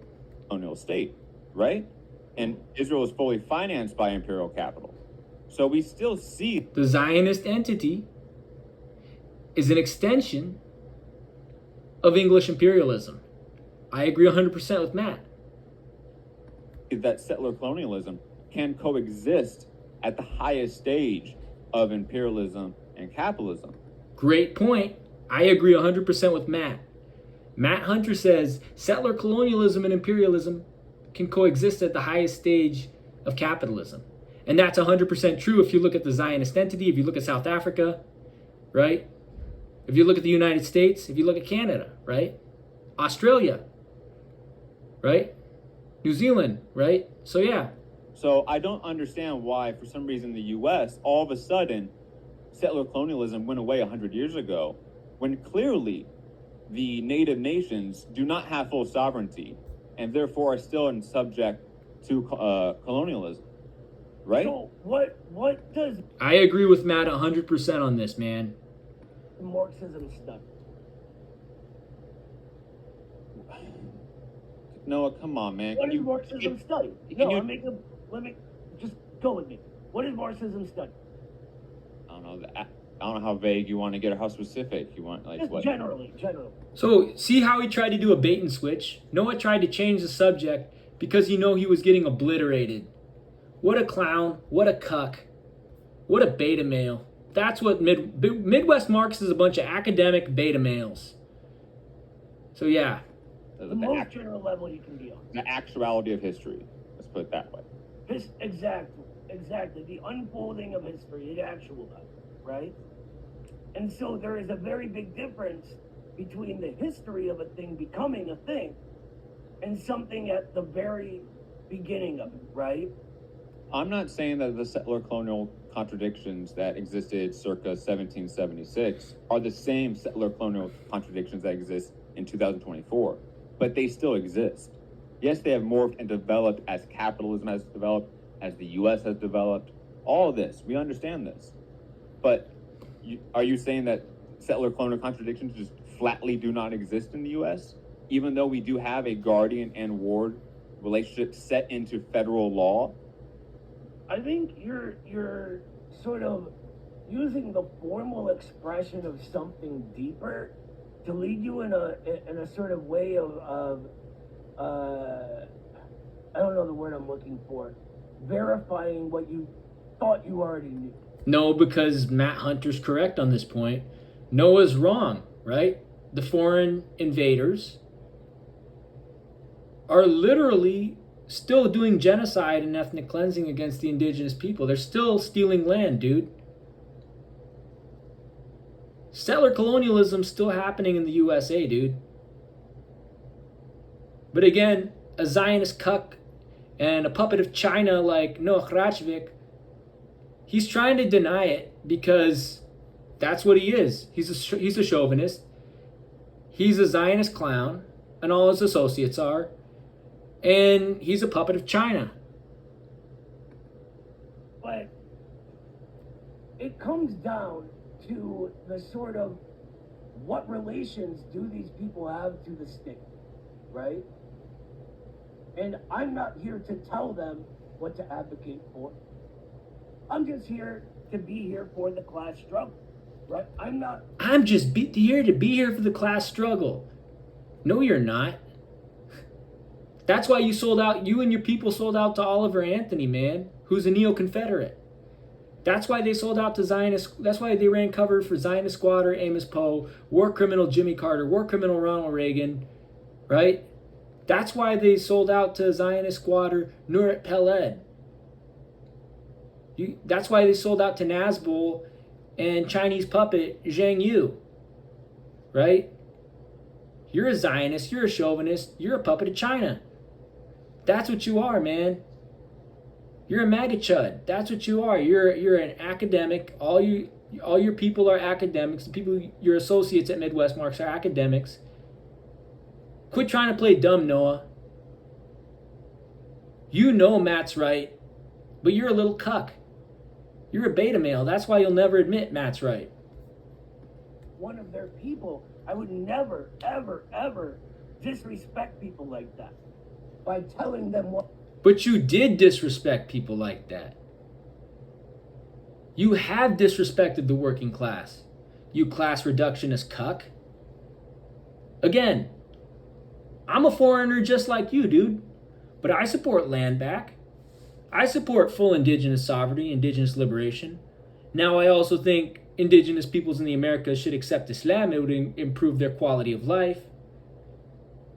But I'm not a puppet of the ruling class. I'm not a MAGA chud. I'm not a Zionist. I'm not a puppet of China like you are. I'm not a beta male chauvinist like you are, man. What to do. Telling them what to think. They have their own thing going on there. And we get into communities and different regional cultures. The U.S. is a very peculiar and specific place. But at the same time, what the point is... Yeah, because different regions all have settlers, dude. You got settlers in Japan, from Japan and Hawaii. You got settlers from Germany in Minnesota and in Alaska. You got settlers from England and Utah. You got settlers from Spain and California. Settlers from Ireland and Massachusetts, Washington, New Hampshire, places like that. Settlers from Germany and Oregon. Settlers from Poland and Illinois. Stop playing dumb, dude. Stop playing dumb. You know what you're talking about, but you're a little cuck and a beta male, Noah. You're a little Zionist puppet, a Chinese puppet, a MAGA chud, and a cuck. Always try to make is that it is the U.S., right? The guy who led our third revolution, Martin Luther King Jr. Martin Luther King was a Zionist, an Orientalist, and an Islamophobe. So I'm not surprised that Noah Rachvik is running cover. Protestantism derives itself from Zionism and Schofieldism. Christianity is paganism and Islam is the one true religion. Allah is the one true God. Prophet Muhammad sallallahu alaihi wasallam is the messenger of the one true God, of Allah, right? Martin Luther King was an Orientalist, an Islamophobe, and a Zionist. Martin Luther King supported genocide in Palestine. Martin Luther King palled around with genocidal Zionist terrorists. That's what Martin Luther King did. That's why I call Martin Luther King Martin Luther Cuck. Martin Luther King's kids and grandkids are also liberal Zionists. Protestantism is a form of Zionism, shirk, Islamophobia, and hedonism, and Orientalism. Martin Luther Cuck was an imperialist, a Zionist, and an Orientalist. Martin Luther Cuck was a puppet of the Zionist ruling class. That's why he supported genocide in Palestine. He wasn't Argentine. He was West African. His ancestors were human trafficked here. He's a foreigner as well. And he was an imperialist. And he was a Zionist. And he was an Orientalist and an Islamophobe. That's what MLK was. Quit whitewashing the record of MLK, you little Zionist cuck, you little Chinese puppet. Russian, right? He wasn't a settler. He was his ancestors were trafficked to America, right? From West Africa. Well, you're missing the point. He was American. No, he wasn't. He was West African. He's not from the Americas. He's not Athabascan or Tlingit or Inupiaq or Salish. He's not from the Americas. He's West African. That's not American, man. That's not, West Africa is not the Americas. Look at Google Earth, you Zionist cuck, you Chinese puppet. Right? It wasn't so if he was... Martin Luther, and I don't know why you're running cover for MLK. MLK was a Zionist. MLK was an Islamophobe and an Orientalist and a Freemason and an occultist. I don't know why he palled around with all these genocidal Zionist terrorists. I don't know why you're running cover for Martin Luther Cuck. He was American. What else do you call that? But he wasn't. He's West African, you dumbass. He's probably from like Nigeria. He's probably like Yoruba or Igbo or something. A settler. I mean, that's what it is. So, dude, don't run cover for the Zionist cuck, Martin Luther Cuck. Don't run cover for the Zionist, imperialist, Orientalist, Islamophobic Martin Luther Cuck. Not a good look, Matt. Not a good look. What it sounds like to me is that I don't know, like, who is a settler and who isn't? Because all of this... If you're a foreigner, you're a settler. If your ancestry is not indigenous to the Americas, you're a settler. Simple as that, man. Simple as that. Us foreigners, me, you, Matt, we're all settlers, like it or not. There's been inclusion movements, there was westward expansion. That shit's inclusion movements, Western expansion, that shit's all settler colonialism. Because they did genocide and ethnic cleansing against the indigenous people. They stole the land, and they're a bunch of foreign invaders, man. They're a bunch of foreign terrorist invaders, right? That's a settler, man. Get that through your thick Neanderthal skull. All got privatized and bourgeoisified, right? Except there's bougie settlers and there's working class settlers, dude. There's settlers that grew up like Sean Strickland, and there's settlers that grew up like George W. Bush. Both settlers. One rich, one poor. Still settlers. Still a bunch of foreign invaders, right? So yeah. Fell under the state control of the United States of America. But they're still foreign invaders, dude. Settlers are foreign invaders. They're not from here, dude. I'm not from here. You're not from here. Matt's not from here, right? You don't have like a CIB, right? I don't. Matt doesn't. Come on, bro. Keep it 100. Me, you, and Matt, we're all foreign invaders. We're all settlers here, man. You know? You don't know what you're... No. You do know what you're talking about, but you're trying to be obtuse because you have a MAGA chud, chauvinist, Nazbol, Zionist, Chinese puppet agenda. A bourgeois state, right? That happened. We can't ignore that it happened. Martin Luther King Jr. was American. No, he wasn't. He was West African. His ancestors were trafficked to the Americas, and he was a Zionist. He was an Orientalist. He was an Islamophobe. Martin Luther King was a West African, not an American, you dumbass. He's not from the Americas. The Third American Revolution. No, you're just wrong there. You're just wrong. MLK was a Zionist, a genocidal maniac, an Orientalist, and an Islamophobe.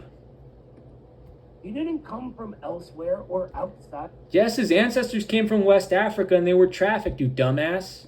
of the U.S. He came from the pulpit. I mean, of a historically, Dude, his ancestors were trafficked from Nigeria, southern Nigeria, to America. He is West African, dude. his people did come from outside the U.S. Forcibly. Yes, but then His ancestors were human trafficked from West Africa, dude. He was a West African man, in addition to being a Zionist puppet, an Orientalist, a Zionist, an imperialist, and a genocidal maniac. became American over time. No, he was not American. He was West African. Just like you're not American, you're Irish. Matt's not American. He's Irish. I'm not American. I'm Welsh, French, Lebanese, Palestinian, Syrian, Iraqi, Saudi, and Yemeni. Right? None of us three are American, dude. Are still significantly oppressed and could be argued as an oppressed Of nation. course, and this is what leads him to lead that revolution, right? But he Martin Luther Cuck was not a revolutionary. He was just a Zionist cuck, an Orientalist, and an Islamophobe. was American through and through. No, he wasn't. He was West African. Guy came right out of a pulpit of a Baptist church. Again, West African puppet of the Zionists. That's what Martin Luther Cuck was. West African puppet, Zionist, Orientalist, what else? Islamophobic. Again, he's a cuck. Just like you, Noah. And that is the American tradition. That's not the American tradition. The American tradition is genocide, ethnic cleansing, and settler colonialism. That we stand in, because when you take a step back and look at all of American history, right? Man, this cuck, this Zionist cuck and Chinese puppet, Noah Krachvik, sure loves running cover for settler colonialism, genocide, and ethnic cleansing. You judge it through basic Marxism, a nascent aspect of the contradiction. Settler colonies aren't nations, you dumbass. There is no American nation, you dumbass. Right? And a more. There is no, if you took a DNA test, like, it's not gonna say American. Like, if you were actually from the Americas, you'd probably get like some kind of Athabascan or Salish, right? On the DNA test. There's no such thing as American, right? American is not a nationality, right? American is a settler colony, right? I'm not an American, you're not an American, Matt Hunter's not an American. We're a bunch of foreigners, man. We don't belong on this continent. We belong on different continents. I belong in Asia, you belong in Europe, Matt belongs in Europe. An aspect. And the nation aspect, as Stalin tells us in the very simple, easy to understand pamphlet he writes on this, Dialectical and Historical Materialism, he said that there's a reason Marxists focus on that nascent aspect as what is sort of the essence of the entire thing, the thing that is becoming, the thing that is actualizing. So, while Jim Crow and MLK are both American, MLK is representative of America. What? Because MLK was a Zionist cuck. MLK was an Islamophobe. MLK was an Orientalist. That's how he represents America. MLK wasn't American. MLK was a West African. And what it is becoming, he represents the future.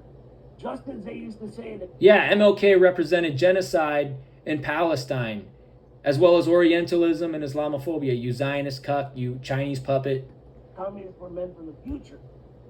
MLK was a man from the future. No, he wasn't. He was a Zionist puppet. He was an Orientalist. He was an Islamophobe. Representing what America would become and where we are now. And that process isn't finished, right? It keeps going. That's what we call the American trajectory. What trajectory of what? Settler colonialism, ethnic cleansing, genocide. You know that trajectory? builds us as Americans and why we say we're very proud of our revolutionary. You're not a revolutionary, you little reactionary Chinese puppet. You Zionist cuck. You settler colonial cuck. You beta male. You're not revolutionary. You're reactionary. History, because we are. See, I think that's also where you get into an issue, because you start thinking of it from a like linear path again, because you. No, not at all. I'll let you talk. Come on. Yeah, go ahead. Sorry. Come on. You know that America was this progressive, historic revolution. The Civil War was this historic, progressive revolution. The Civil Rights was this third historic revolution. I haven't heard that phrase before, but I do like it. I don't agree with the first one, though, and I think we have to have an understanding that none of them were revolutions. There were just a bunch of Freemasons, Zionists, and cucks that did ethnic cleansing, genocide, and settler colonialism. That's all they were, man. The U.S. creation was built to reinforce the most reactionary elements of colonialism and early capitalism. Okay, let's go into that. What do you mean by reinforce the reactionary elements? Well, wouldn't you say that colonialism, as a process, is interacting with capitalism and its development, right? That those bourgeois that would want to keep on the class formations that were created under colonialism, a la chattel slavery, that would be a reactionary tendency, right? Because you're trying to keep an old. No, it's not. Why not? No, that was what was sort of developing it. I mean, let's be like precise about it. You think a bourgeoisie wanting fathers were staunch abolitionists. Dude, the founding fathers were literal human traffickers and genocidal maniacs, dude. They did genocide against indigenous people and they human trafficked Africans, dude. What are you talking about, you cuck? You settler colonial cuck, Noah? Fake Russian, you fake Russian guy, you Irishman.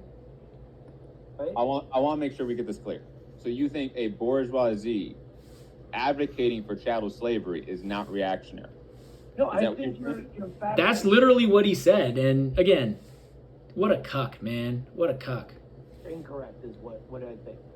I just want to answer that. Can you just answer that? Is a bourgeoisie... Well, I think that's in the realm of the abstract. It doesn't exist, right? What do you mean it doesn't exist? It does exist. What do you mean? You dumbass, it exists before your very two eyes. He is hella cringe, man. He is hella cringe. Noah is hella cringe. There are tons of bourgeoisie in the early American period that wanted slavery to continue. Slaves. Let me ask you, who built the institution of chattel slavery? Mainly who started it? Right. It was requested by the Catholic Church originally. It was the British Empire, here in the British colonies, right? Well, originally it was the Catholic Church. Yeah, first it was the Spanish and the Portuguese, and then it was England and Scotland, man. That's where it's from, man. It started with Spain and Portugal and the Catholics, and then the Protestant Freemasons, and the English, the Dutch, and the Scottish. I'm sure you're aware of the story of how that happened, right? And it was, I mean, the murder of 100+ million indigenous people in the Caribbean. Yeah, first they murdered the Taínos in Puerto Rico and Dominican Republic and Cuba.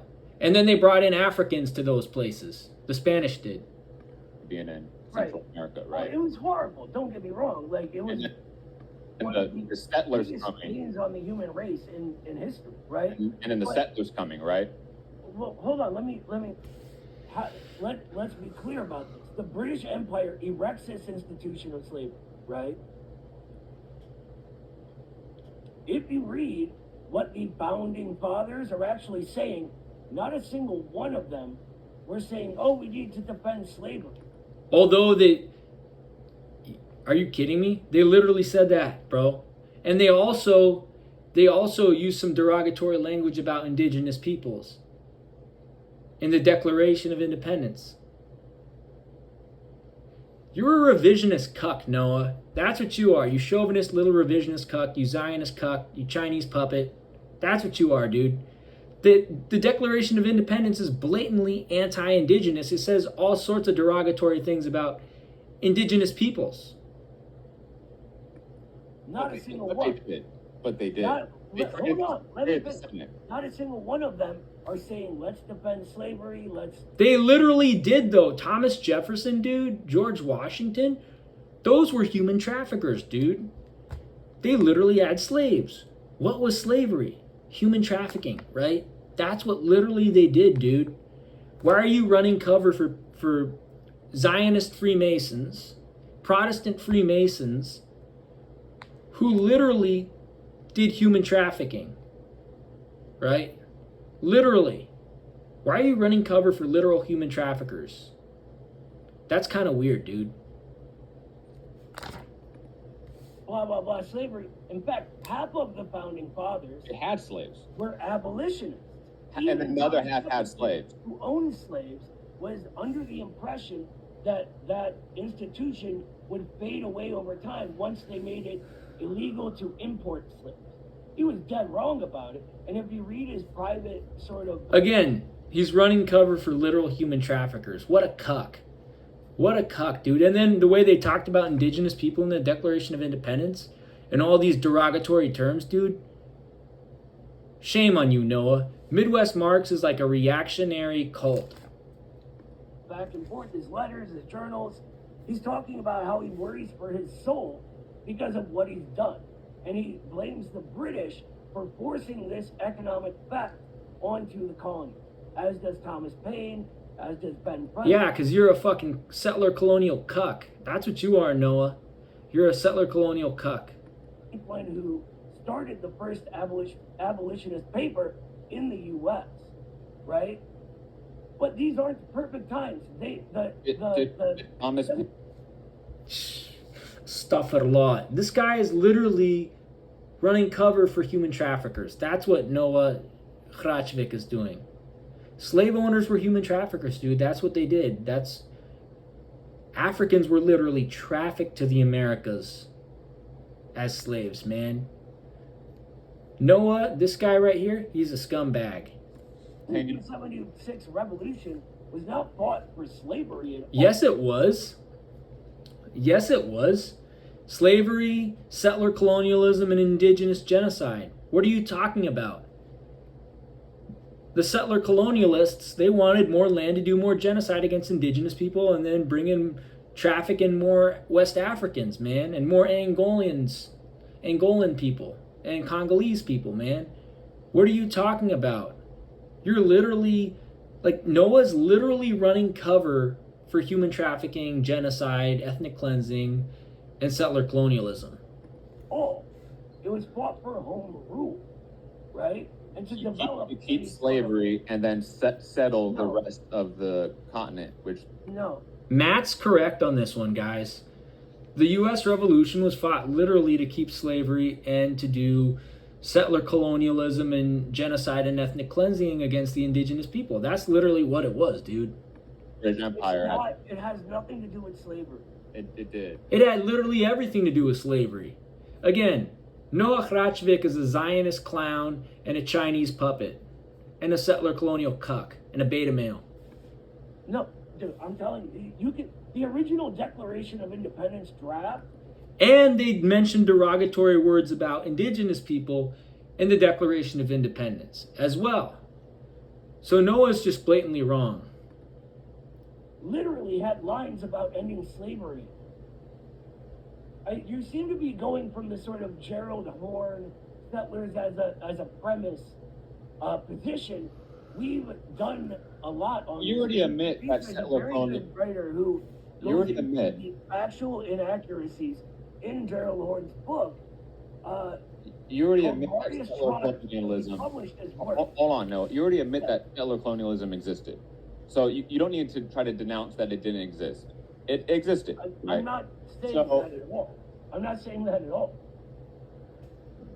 Okay, again, let's continue on. 'Cause I feel like you keep wanting to get back into the historiography of it. I'm trying to get to Well, what but you're your using stances these are. on incorrect facts. That's what And I'm saying. asking you questions. You can answer them, and then we can move on. You can say Okay, no well- yet. I have a lot to get through. We're still only on the first point. So I don't Well- understand. Do you want to keep just going through the historiography here? Because you seem to It's look. important We because can your agree to entire disagree. conclusion Look, is based on this faulty data. it's And that's not what I faulty was data. talking about It's a today. material reality that you're just ignoring here. Dude, yeah, he's ignoring the facts, dude. These are facts. These are scientific facts. It's the literal facts, dude. Noah's ignoring the facts, right? And facts don't care about feelings. Noah's literally ignoring the facts. Like, there were derogatory words about indigenous people in the Declaration of Independence. The Revolutionary War was fought to preserve slavery and to expand settler colonialism and do more genocide and ethnic cleansing and settler colonialism against indigenous people. That's literally what it was. The US is an extension of English imperialism. But again, Noah's a revisionist cuck, and Midwest Marx are a bunch of chauvinists, and a bunch of Zionists, and a bunch of Freemasons, and they're puppets of China. So that's why they won't talk about that.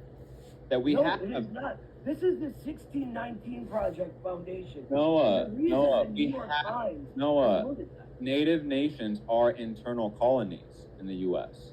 So we have to think about the class struggle not purely from a proletariat versus bourgeois structure. We have to think of it also as an anti-colonial struggle as well. So, For sure, yeah.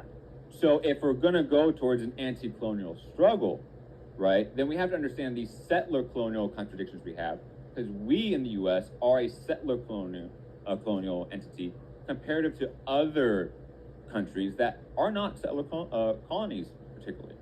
Not all of them are. Some are, some aren't.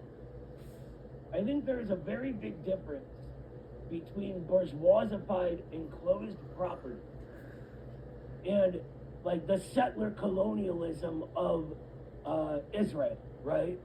That my grandparents immigrated here. from. No, they were fucking settlers, dude. They were. And you're a fake Russian, fake Kazakh.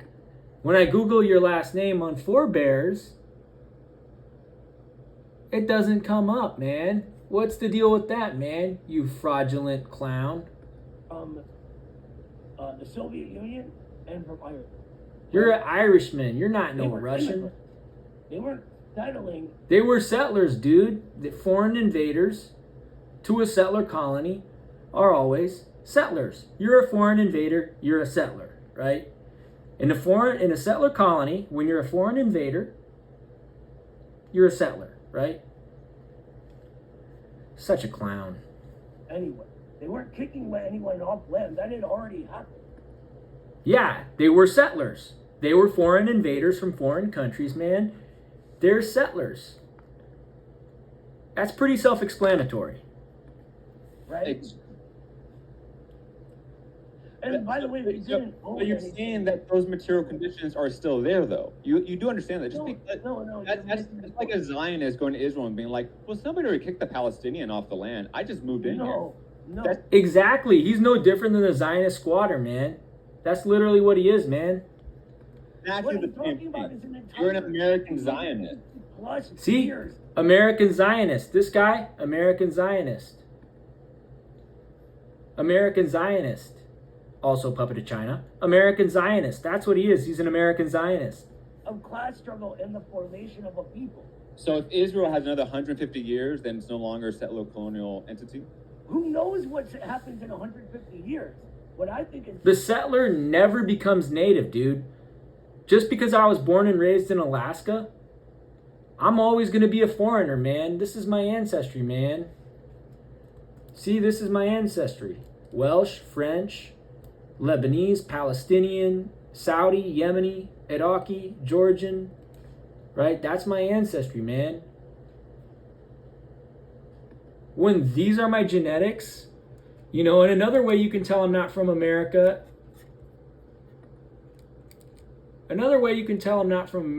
is I have a good ACTN3 genotype. Most people that are ethnically evolved to the Americas don't have a good ACTN3 genotype, man. Right? Most people that are not genetically evolved to the Americas have a poor ACTN3 genotype. I have a great ACTN3 genotype, man. Same with ADRB2, man. Right? That's how you know I'm not, and I'm a fast twitch guy. Most native peoples in the Americas are not fast twitch, right? That's another way you know. Longer limbs, right? I have long limbs. I have ridiculously long limbs. I look like a shorter, more fast twitch Slim al-Bahed, right? You know, obviously Slim al-Bahed is somehow related to me. He's from Ib. I have family from Damar. Ib is next to Damar. Again, most Yemenis in the States are either from Ib, Damar, Sana'a, or Al-Hudaydah, with smaller populations from Aden and Makalla, right? But, like, that's how you can tell I'm not from here, right? I'm not adapted to this continent. I have longer limbs, leaner, lower body fat, fast twitch, Asian guy, right? I'm adapted to deserts in Western Asia. That's just how Allah made me. You know, I'm not from here. I'm not an American. I'm a settler. I'm a foreign invader. That's what I am, right? So, yeah. What's going to happen in Palestine and The settler never becomes native, bro. Never does the settler become native, man. its allies will win. So we should hope that the indigenous nations here win against this settler colonial entity that is the Well, U.S. what are they I agree with Matt, dude. I hope the indigenous peoples in the so-called Americas, man, win against the U.S. settler colonial entity. actually doing? What do you mean? Have What you are not they tried to, actually doing? maybe you should try Polluting the environment, screwing up the salmon fisheries, screwing up the wolf hunting and the wolf trapping and wolverine trapping and otter and beaver trapping, screwing up the cross fox trapping and lynx trapping, the marten trapping, salmon fishing, duck hunting, goose hunting, caribou hunting. Environmental degradation, dude. Land theft and environmental degradation. That's what they're doing, dude. Settlements galore, oil drilling galore, pollution galore, environmental racism and degradation, global climate change, villages relocating due to melting permafrost. That's what they're doing. That's American settler colonialism. That's a product of capitalism, settler colonialism, genocide, and ethnic cleansing, dude. That's all of the above. Again, Noah Hrachvik's a clown. contact the indigenous comrades and organizers in these Well, nations. is it- That would be a good step. I'm not The native, thing is, but I how have do you know I have one, contact how with do you them. know I haven't, and they're just not ultra lefts, right? Two, you can look up a Oh, the ultra left trope. What a cuck Noah is. He's such a MAGA cuck. Doing the ultra left trope. Wallahi, he's such a puppet of the MAGA chuds. What a puppet. What a cuck. What a beta male. Native American tribes, their government structures on their lands, etc., right? You can see that it's still very, very, very bad condition. That doesn't mean it's an extension, like an extending process. It's still ongoing. Yes, it is, though, dude. Yes, it is. Settler colonialism's still going on, man.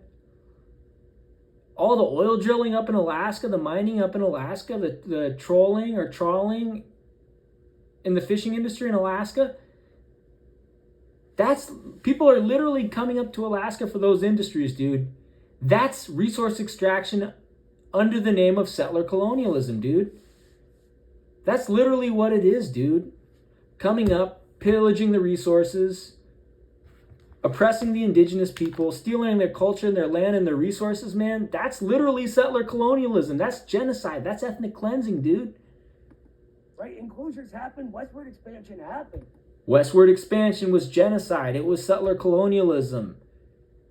It was ethnic cleansing, dude. It was imperialism, dude. It was you know nothing about Western North America. And if you do, you're being willfully stupid just because you're a puppet of the MAGA chuds and a puppet of the Zionists and a puppet of the Chinese. The American people are creative. We need to deal with that. There's no such thing as an American people. America's a settler colony. Settler colonial systems are not nations. It's not that it happened and it's over. That's a very idealist metaphysical way of thinking of material conditions. How? What do you mean? Did it just stop? No, it didn't. The old bill. It didn't develop out of it. Native nations are still subservient due to the guardian and ward relationship. Exactly. Which you maybe don't know of, which is fine. You can say, I'm not aware of that. That's cool. Again, you're ending at the formalist sort of legal structure. I'm talking about Because that's all kinds of different peoples, right? the formalist legal. So you're either indigenous to America or you're not. You're not indigenous to America. You're a settler. Matt's not indigenous to America. He's a settler. I'm not indigenous to America. I'm a settler, right? That's just a fact of life, bro. That's literally what it is. We're a bunch of foreign invaders. There is the colonial institution, though. There is a reason for that, is what I'm saying. Yeah, the reason is because of colonialism that we created a guardian and ward relationship with native nations. Sure, Right. of course. And that's why the colonial contradictions are not evaporated. They have sustained and developed. They're exacerbated, not evaporated. I think the colonial contradictions have gotten worse as we've gotten to imperialism, which is the highest stage of capitalism. And now you see some indigenous people as puppets, neo-colonial puppets, Tara Sweeney, Mary Peltola, of the ruling class. Josh Fossey. What are you talking about? Again, this is like labor Zionists in Israel. This is the same exact argument. That's literally the ideology of labor Zionists in Palestine, dude. Socialism, or settler colonialism under the guise of socialism, that's literally labor Zionism. He's an American labor Zionist. He's a Zionist cuck. He's a Chinese puppet and a Zionist cuck. And we hear from socialists in Israel that don't want to give Palestinians sovereignty and self-determination. The idea that you're giving anyone anything is ridiculous. Then take that word out. Put another word in. What? Any word that you would like. What word? Again, you said give, you didn't like. Throw in a different word, and It's that's the same fine. thing. What you're doing is You stand in solidarity with self-determination and This is sovereignty of what's Palestine. going on, It's the right? same thing. No. Come on, you're playing semantics game, Noah. Come on. Come on, Noah. Look. I'm not here to tell anybody what time it is. Again. Okay? I'm not going to go to Native Americans and say, you should do this, you should do that.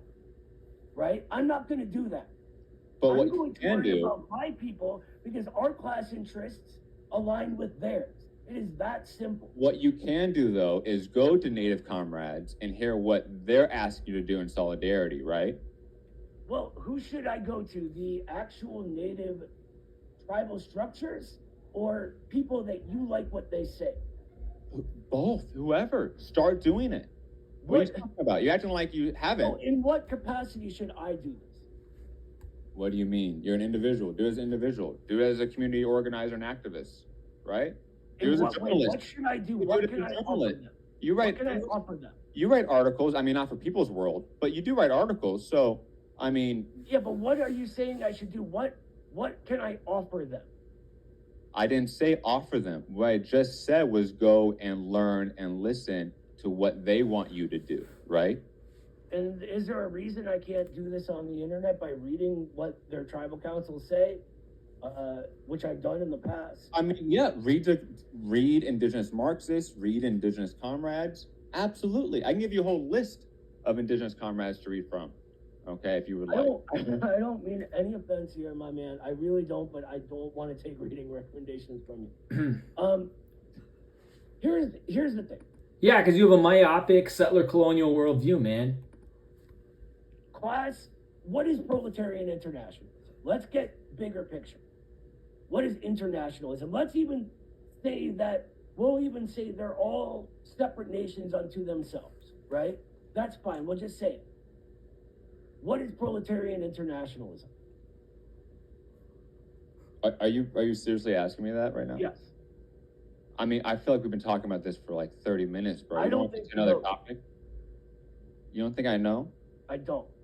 Well, I've already read off a quote from Lenin talking about socialism Yeah, of but oppressed you nations, were how wrong. they act and how they stand in solidarity with oppressed nations. So I don't understand where we're going from. I already said. So we here's understand my thing. Yeah, Noah is such a clown, dude. He's literally an American labor Zionist. Settler colonialism under the guise of socialism, right? Settler colonialism disguised as socialism, that's an American labor Zionist. nationalism. Proletarian You internationalism. want to get to your LaRoche connections and your praise of Caleb Maupin?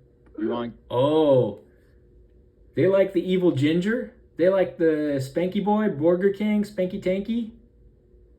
Not surprised. And their connections with LaRouche, with Jackson Hinkle, who's affiliated with LaRouche. Jackson Hinkle, who's affiliated with Tulsi Gabbard and the Deep State. Jackson Hinkle, who's affiliated with Tucker Carlson. What a cuck. Jackson Hinkle, who goes on Sneeko's podcast. I get to your praise and Midwestern Marx's praise of Jackson Hinkle. You want to get to your entire reactionary fan base. This nonsense. I mean, do you want to get to you flocking CPUSA and pretending to be a? Okay.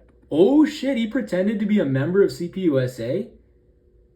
Again, I'm not affiliated with any political parties. We all know that. We all know I'm nonpartisan. But Noah pretended to be affiliated with CPUSA? Tell me more about this, Matt. You're muted now. I told you no listing things off and going all ahead of me. Man, what a cuck, man. Can't take any criticism, so he mutes him. All right. So when we speak of proletarian internationalism, it is an internationalism, the shared interests of different forms of the proletariat aligning, right? That doesn't mean one nation is subjugating its own interests to another. It's never meant that. It never will mean that. Yeah, but you're a little settler colonial cuck because you oppose indigenous liberation. That's called being a little settler colonial cuck. That's called being an American labor Zionist. All it is. And that is what we are talking about. Now, if we're talking about the American people, which is a newer sort of people. There is no such thing as the American people. Settler colonies are not nations. Settler colonies are settler coloniaries. Most Americans are foreign invaders, man. We have to be aware of the creation of the American people. We can say there's no such thing as the American people. There's the there's various groups of indigenous people, and then there's a bunch of foreign invaders. Right? That's literally what there is. Like, Noah is such a settler colonial cuck. This happened through all kinds of bourgeois horrors, because it did, right? We could say it was built off the back of chattel slavery, because it was. We could say it's built off of the back of what. So, again, Noah's a big chicken. He's an American labor Zionist. And that's why he muted Matt. Expansion, because it was. But it doesn't negate the shared community of interests in all working class people. And I would because there's settlers that are working class. There are foreign invaders that are working class. Me, you, Matt. There's bougie people that are foreign invaders. Biden, Bush, Clinton, Obama, right?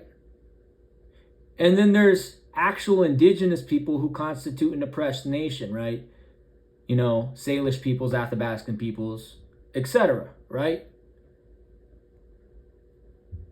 Like, there is a whole class of foreign invaders, man. This is a settler colony. America is not a nation. America is a settler colony. you're either indigenous to the Americas or you're a foreign invader. Indigenous people need liberation, land back, right? Sovereignty, full liberation. Foreign invaders gotta go. We gotta go back to our country's origin, man. We're just not built for America, man. But again, Noah loves exploiting the resources out of America, even though his family's from Ireland. He claims to be Russian, but as I've shown you, he's a fake Russian. Like, you look up Khrachvik, and it seems as if it's a fake last name, right? So he's a fake Russian. He's actually Irish. Matt Hunter, I believe, is Irish as well, right? I'm Palestinian, Lebanese, Iraqi, Yemeni, Saudi, Syrian, Welsh, and French, right? All of us are foreign invaders. We're not built for this country. We're not built for this continent. You know, this is not the ideal climate for us. Our genetics are not from here. We got to go back to our countries of origin so we can actually live a good life. And so that the indigenous people here can live a good life. That's another reason we should go to our countries of origin. Right? That's the type of view that we should have about this, man. Even add the re-proletariat now. But Re-proletariat? What is that? Just settler colonialism? That's what it sounds like. I want to address the next thing you said, because we'll leave that at that. You're right. What I want to say is Schiller Institute. So let's go on and how you think I am connected to the Schiller Institute. Oh, am I unmuted now? You have been. I only muted you for like 2 seconds. No, you didn't. That's okay. It was fine. I know it's hard to take criticism. I understand. But I'm just gonna, say briefly that you guys obviously are not getting paid by the Schiller Institute. I understand that. At least not that I know of. But clearly that you, Eddie, and the entire Midwestern Marx are friends with people like Jackson Hinkle, Haas, Caleb Maupin. You guys have looked up to them at times. You guys have praised them at times, promoted them at times. Hold on, you're going ahead of yourself. I'm not really, and I haven't even got to my whole point here. None of those people are in the Schiller Institute. We'll get to each of them. Don't worry. Caleb Maupin was for sure in the Schiller Institute. You know this. I know of. And you guys remember that they ran cover for Rage Against the War Machine with, the creepy creep Caleb Maupin, Nazi Matt Heimbach, Zionist Dan Cohen, people like that, war criminals Tulsi Gabbard, a bunch of other deep staters. I remember Carlos and Noah and Eddie all running cover for Rage Against the War Machine like last year, man. Like, that's how you know they're some of the biggest frauds on the internet. And now they're friends with Jackson Hinkle, who's friends with Sneeko and Andrew Tate. That's like 8 red flags in like 2 minutes, right? I just explained, right? I just revealed 8 red flags in 2 minutes right there. And like through this whole video, which has now gone on for 2 hours and 13 minutes, that's about like a gazillion red flags, right? That's hella red flags, dude. Like, yeah, I don't like sort of ever again talk negatively about individuals in person. Oh, now he's lying. Now he's blatantly lying. The American labor Zionist Chinese puppet Noah Khrachvik is lying. Or in public. But I want to read your own quotes. I'm just going to read what you have said. Can I just do that? No, you're not. You're gonna. Oh, he's gonna expose him in his own words. What a chicken. He doesn't want to be exposed in his own words. What a beta male. What a cuck. What an American labor Zionist. Chinese puppet. And have a conversation. You said Nazbols aren't real. Actually, if people see, okay, hold on. See, if people are telling you the truth, if you want to, you're muted again. Wow, what a beta male, what a cock. I'm telling you, stick to one thing at a time, or you'll get. I am. Yes, I am. One thing at a time. Yes, I am. One thing at a time. Caleb Maupin is like an encyclopedia. Wait, he praised Caleb Maupin and called him like the encyclopedia. What, the encyclopedia of spanking and scamming your employees and pushing your employees into dumpster diving? The encyclopedia of collaborating with Russian fascists? The encyclopedia of collaborating with Nazis? That's literally Caleb Maupin. Heimbach's a Nazi. The Schiller Institute's a bunch of Nazis. LaRouche was a Nazi. Literally, Hinkle's a Nazi grifter. Like, what more is... Like, that's literally what they are. And Hrachvik, again, loves running cover for Hinkle, Maupin, Heimbach. Although Hrachvik's supposedly a Jew from Kazakhstan, but when you Google the last name Hrachvik, like, there's no record of this on 4bears.io, which is like one of the most reliable websites to research last names on. So it sounds like he's an Irishman who adopted a fake Russian last name. That's what it sounds like to me. Listen to what Caleb Maupin actually said. I'm going to keep muting you every time you interrupt. Oh, the cuck. The American labor Zionist cuck is triggered because Matt Hunter's exposing him. Where we're at. That's where we're at. Now, if you want to talk about Nazbols aren't real, I'm happy to. But we have to actually talk about it. You're not going to list... Nazbols exist. Hinkle, Xiang Yu, who you guys had on your show, you know, the China cuck. One second, I gotta...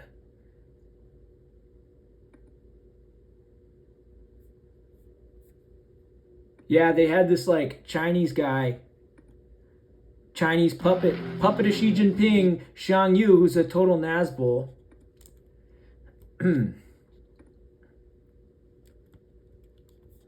Dad, Margaret Kimberly's exposed herself as a grifter for going on Midwest Marx. I have no respect for Margaret Kimberly anymore because she went on Midwest Marx.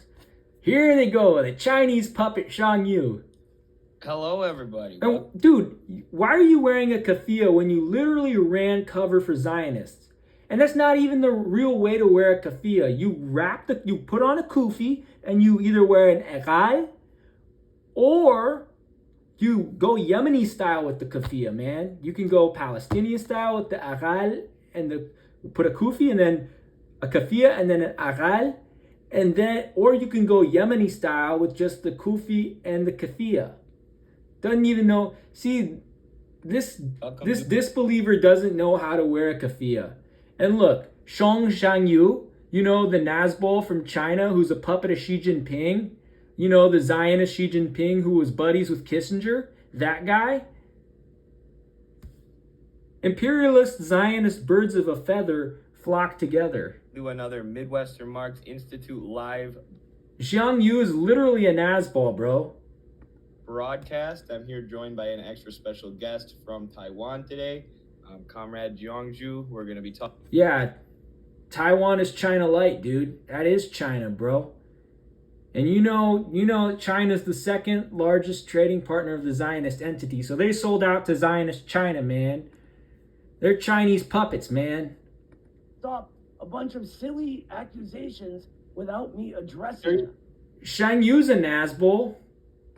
This guy, you know, the puppet of Xi Jinping, Shang Yu, from Zionist China, he's a Nazbol. This guy's a Nazbol. Nazbols exist. This guy's a Nazbol.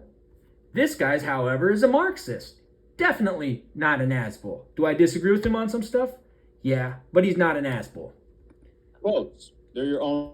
Again, you're not going to list off a bunch of silly accusations without me. Dude, they're his own words. They're your own words, Noah. They're not accusations. They're stuff you've said. Accusations. They're your own statements. Again, you're not going to list off a bunch of silly accusations without me addressing Not them. accusations. No, They're not accusations. Nazbols aren't real. Go ahead. That's what you. Well, that was a quote. Quoting you. Yes, I'm quoting you. Nazbol, and let's pretend that's not just pulled out of an obvious context. You can see for yourself that Caleb Maupin is a communist, you have said. Also, Jackson Hinkle. Jackson Hinkle has. All right.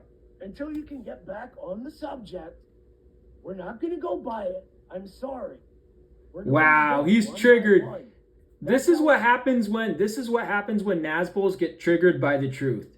This is what happened when Zionists and puppets of China, get triggered by the truth, right? They go into this defense mode and they try to deny what they actually said. What's going to happen, my man?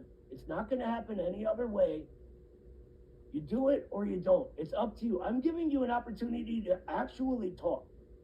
But instead of that, Did you say talk instead of talk? Are you from Ohio or New Jersey? I see you have a Bernie Kosar Cleveland Browns jersey on your wall. Make up your mind where you're really from, bro. you want to sort of go on and on and on and on with this jibber jabber. I'm not going to do it. Dude, you're the one doing jibber jabber, Noah. You're the one running cover for settler colonialism and Zionism. And for Nazbols, you chauvinist cuck. That was the Rondi guy that just fell on the floor. I don't know. I'll get it later. We can talk if you want to talk. And you can listen too, right? But we have to go one at a time. Oh my God. Now you're unmuted. Go ahead. Nazballs. Oh man, you're scared. It's okay. He's a chicken, dude. What a chicken. You have said, quote, you had a very, very hard time. Nazballs. Nazballs. Remember? Do you not want to talk about the Nazballs or? I want to get to the whole point here, Noah. No, I know you're scared. One point at a time. What a scared little cuck. What a scared little cuck. Promise you, I will get to Nazball. I promise you, Noah. Dude, it's okay here. 1 point at a time. You said you had a very, very hard time thinking Jackson. 1 point at a time. You're not going to go past it. 1 point at a time. Do you want to move past the Nazballs and not talk about it? I want to get to my whole point, yes. Nazballs, go. I'll get to my whole point. Thank you. So when Jackson Hinkle said, Nazballs, you're not going to do it. I'm sorry. If you want to be childish, be childish. But I'd much rather just have a conversation about each thing as it goes. No one can hear you. So, do you want to talk about Nazballs or not? I'll say no, so I can keep going on to my whole point here. That makes me feel better. One single point. Because my whole point here is that each thing you're going to say is a misconception or distortion of some type. So each one needs a... Wrong. It's actually stuff you've said, Noah. Again, Noah's a Zionist. Noah's a puppet of China. Noah's a settler colonial cuck. He's a beta male. That's what he is. Now he's scared because he's getting exposed. Address. You said in December of last year, so very recently, quote, you had a very, very hard time thinking Jackson Hinkle is a grifter and is not serious about his beliefs. Okay, let's talk about that. Well, let me finish. No, just one thing at a time, man. You're not going to do this. It's only on him. Dude, Jackson Hinkle went surfing with war criminal Tulsi Gabbard. He was chosen by George Soros to be kind of a puppet of U.S. imperialism. He was chosen by the deep state like Tulsi Gabbard, George Soros, Ron Paul, to be a puppet of U.S. imperialism. He's buddies with Sneeko and Andrew Tate. He's buddies with Matt Heimbach. Jackson Hinkle is clearly a grifter. He's buddies with Spanky the Clown, Borger Kang. That's Caleb Maupin's Korean name is Borger Kang. You know? Hinkle, relax. Actually, Kang is like a legit Korean last name. That's why I say Borger Kang is Caleb Maupin's Korean name. That's fair, Noah. Okay. And you also said Jackson is an inspiration a few years ago. But Hinkle obviously went on the Sneeko podcast and said Hitler was gay and all the fact that Hinkle went on the podcast of Sneeko, the same guy that trash talked Mikey Musumeci and is probably going to get smashed by him in an MMA match, and made some ableist comments about Mikey Musumeci, who is a jiu-jitsu black belt, and the fact that Sneeko is wants to be Andrew Tate light. Again, Musumeci submitted Shinya Aoki and Osama Al-Marawai, two of the best jiu-jitsu black belts in the entire world, right? Sneeko made ableist comments about Musumeci, and now Musumeci and Sneeko are doing a MMA match. Sneeko just got ragdolled at the UFC Performance Institute by Sean Strickland, right? Sneeko's a wannabe Andrew Tate. That's literally, Sneeko's a grifter, dude. Sneeko goes on the show with Andrew Tate and Ahmed Al-Fadl all the time, bro. And they're both feds. They're both human traffickers. They're both sketchy individuals. So the fact that Hinkle is friends with Tulsi Gabbard, Sneeko, and people of that nature, and Caleb Maupin, that's a huge red flag on his part. And it's a huge red flag on Noah's part. The Nazis were transgenders. So I'm assuming, do you think that's an inspirational thing to say? And that he is very serious about that belief? Yeah, I think it's very silly to... Again. The mere fact that Sneeko is friends with Andrew Tate, and friends with, what's his face? Jackson Hinkle. And Midwest Marx, actually, let's go to it. Midwest Marx runs cover for human trafficker Andrew Tate. Where does it? I know exactly what I'm looking for here.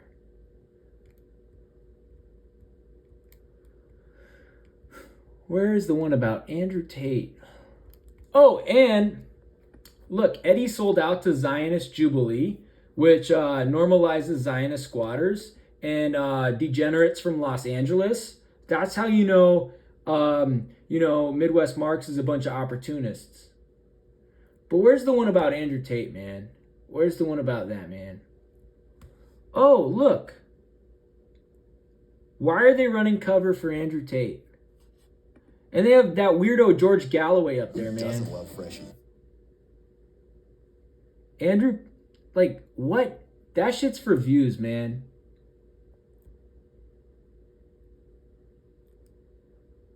And then there's someone typing in Hmong. I don't know, man.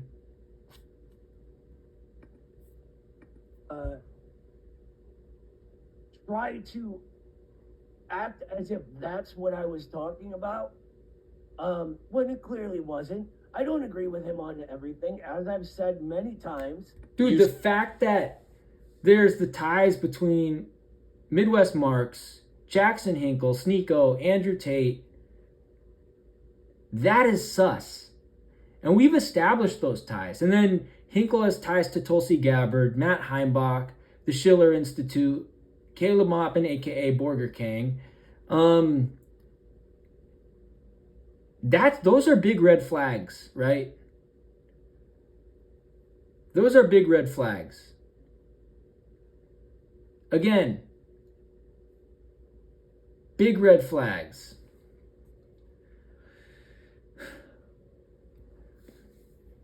And then the fact that I'm pretty sure, like, Midwest Marx is friends with Keaton Mansfield, who is an Nazbol himself and a Nazi himself. And they knew him through Caleb Maupin. That's another, like, huge red flag, right? So, yeah. And the fact they ran cover for Cornel West, who's a total circus clown and an Islamophobe and a Zionist and Orientalist. Huge red flag. The first quote I said was after the Sneeko podcast. It was after he went on there and said that all Nazis were gay and transgender. Dude, I hope Sneeko gets... I'm no fan of Musumeci. I think Musumeci is a brilliant martial artist, a brilliant grappler. But I hope Sneeko gets submitted by Musumeci when they grapple, when they roll on the mat in the MMA match. Right? I hope Musumeci submits Sneeko. I want to see a Kimura. you know me, I love Kimuras. When I watch martial arts, like, I always try to see what the best grapplers are. I mean, KOs are nice, but come on, submissions, dude. I love seeing submissions, man. Decisions are boring. KOs are kind of boring. It's all about the grappling, the submissions. You Okay, seem I don't very, care very what he hard said on time some podcast, thinking he's a man. grift. It went viral. You want to play the clip? We can play the I clip don't if you want. care. I don't care. Oh, he's getting exposed, and now what's his face? Noah's getting triggered because, you know, they just exposed Midwest Mark's ties to Sneeko via Jackson Hinkle. And we know Sneeko's a grifter, he's an Andrew Tate wannabe, he's a degenerate, he's a clown.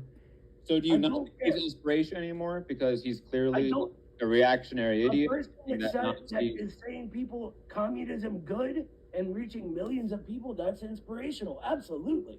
while saying that Nazis your are first point, transgenders, from your right? That's first good. point, You think Look, man,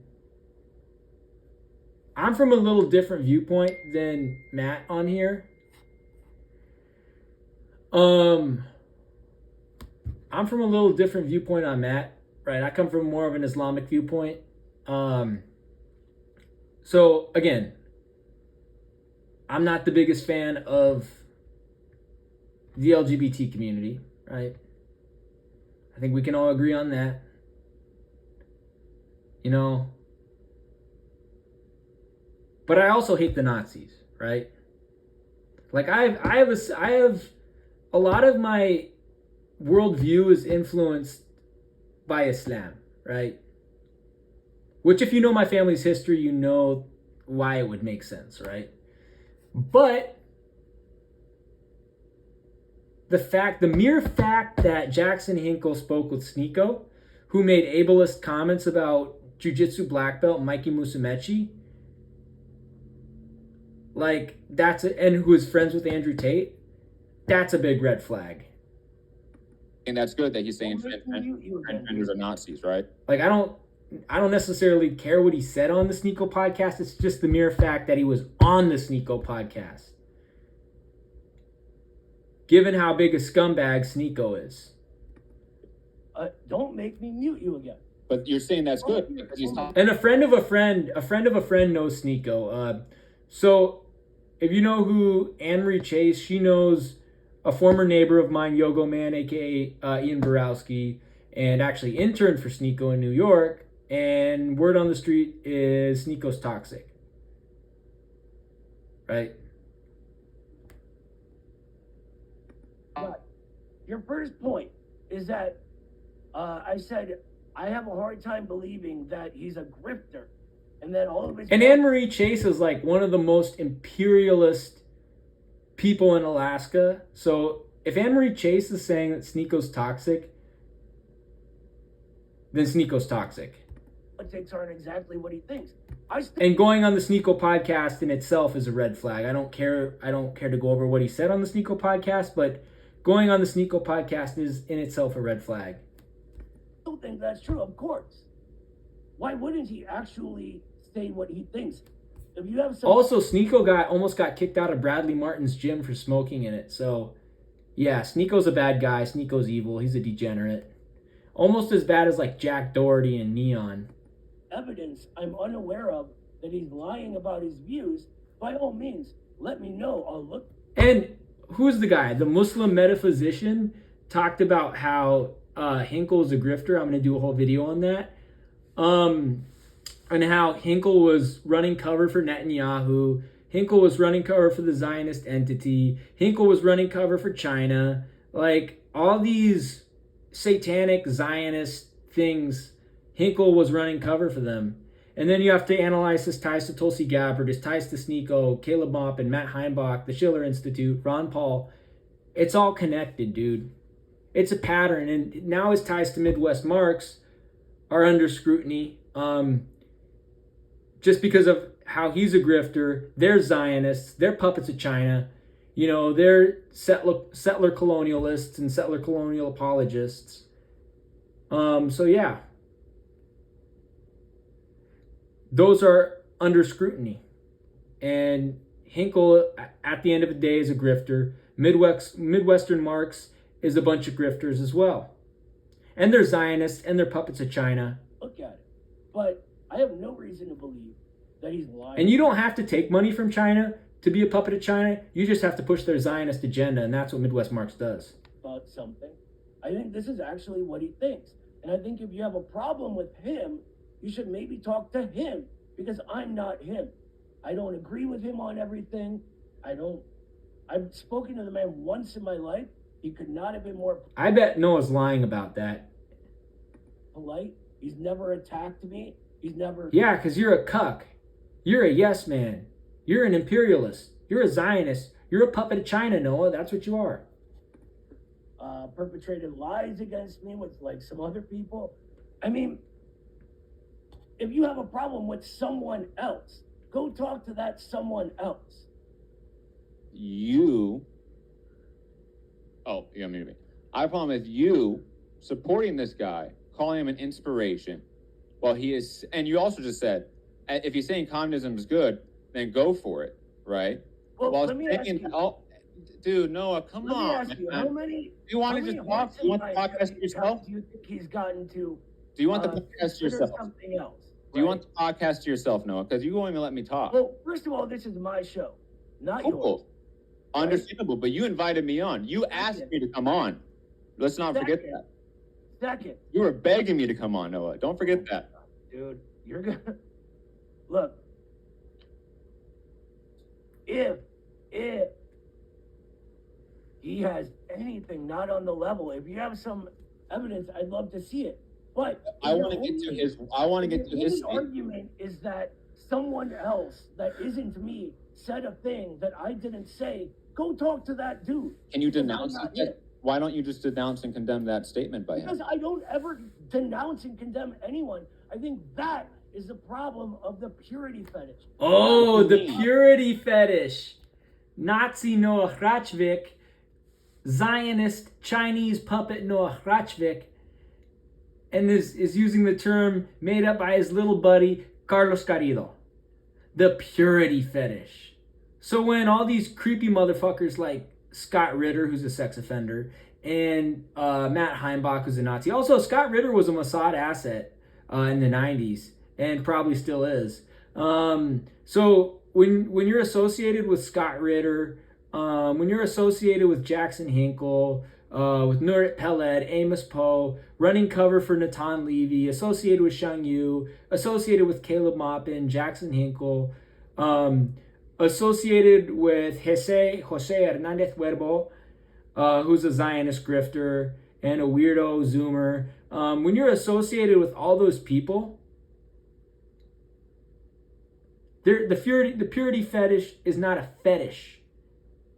The purity fetish is to maintain standards such they are compatible with the global working class, and to keep the entire working class safe from grifters and scam artists and creepers. That's what the litmus test does, dude. It's not a purity fetish. That's a term that you and Carlos Carrillo made up. No, scrutiny is important to decipher who is a grifter, who is a gatekeeper, who is a creeper, right? That's why the litmus test exists, my guy. Again, Noah is a total clown. That the entire Dude, lab Marxists has. denounce people all the time. What are you talking about? Dude, Marxists denounce people all the time. What are you talking about here? What? I'll tell you. Don't That be is scared. the problem of the purity. You scared for a friend? You scared for a right? friendship being ruined? Come on. Oh my God. Oh, I bet you they're buddies. I bet you they're buddies. I'm willing to guess that Hinkle and Hrachvik are buddies. I don't know to what extent their friendship is, but they got some sort of a connection there. Some sort of rapport, you know? Dude, you tell me to go to what? Answer a question. I'm trying, and then you immediately interrupt me. That's what we call the purity fetish. And that is why the left of the entire last period of history failed.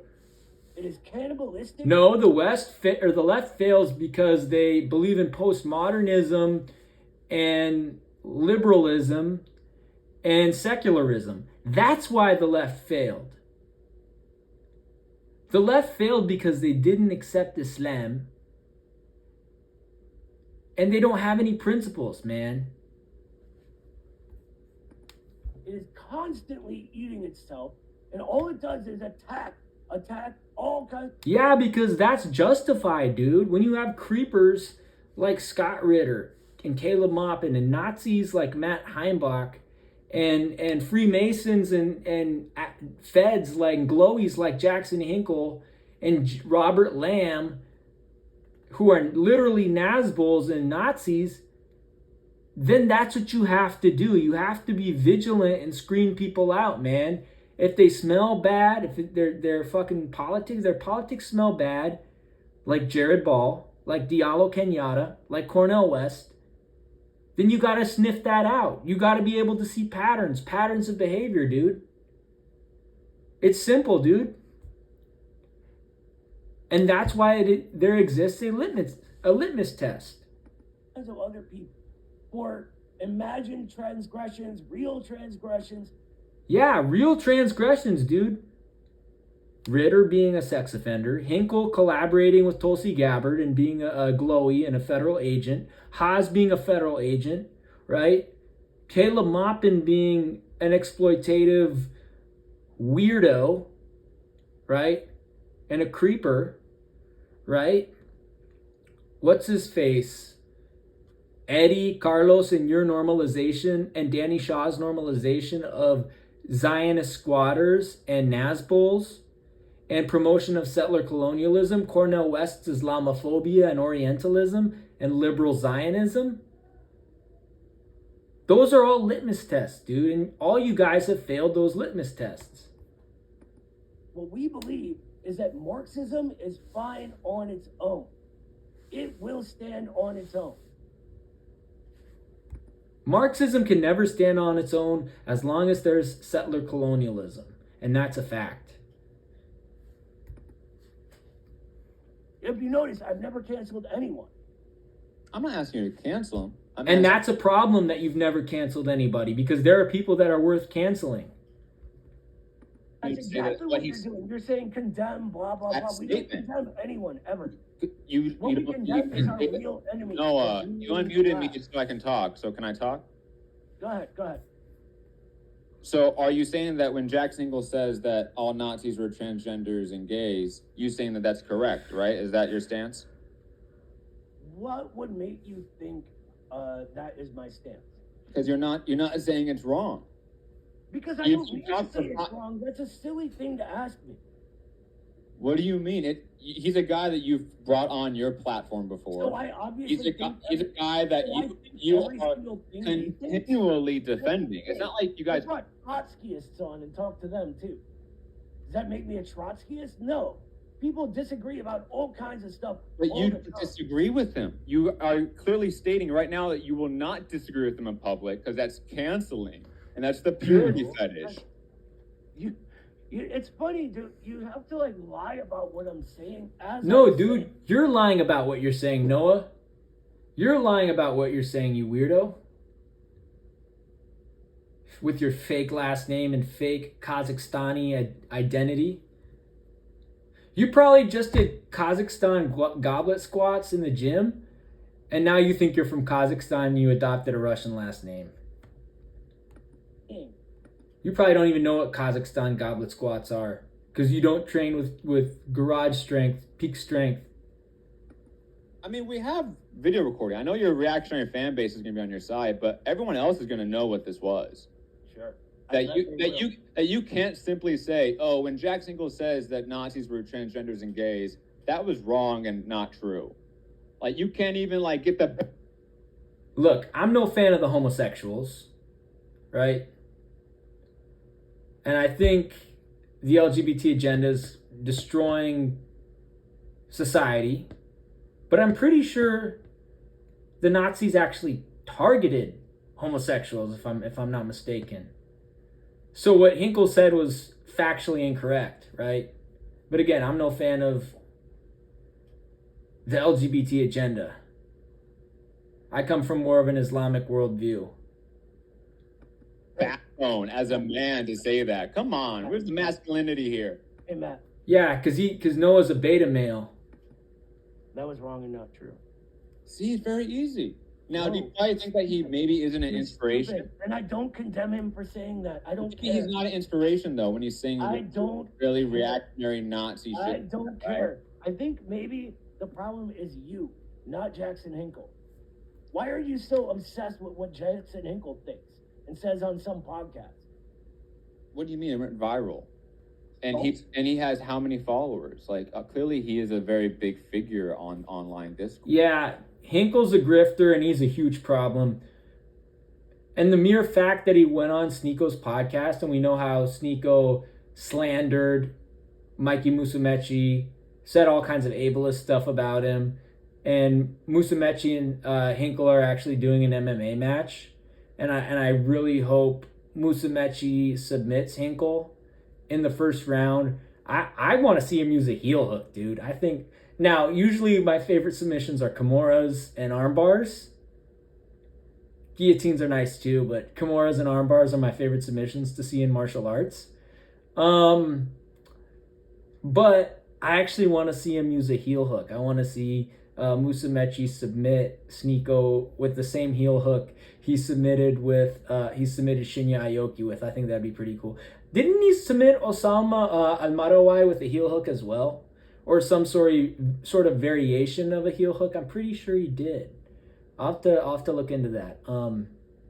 But yeah, I want to see Musumeci smash Hinkle. I want to see a beautiful takedown. I want to see some ground and pound. I want to see him pass his guard, go into full mount, and I don't know, man. Or scramble him and do a heel hook, or pass his guard, go into full mount, and either try for a guillotine or for a Darcy or for a armbar, a Kimura. That's what I want to see Musumeci do to Sneako in the octagon. And we all know that Sneako just got ragdolled by Sean Strickland at the UFC Performance Institute. So, and again, I'm no fan of Sean Strickland, but I hate both those guys. So I don't know. I just saw it. You know what I mean? Like, I'm no fan of Strickland. I'm no fan of Sneako.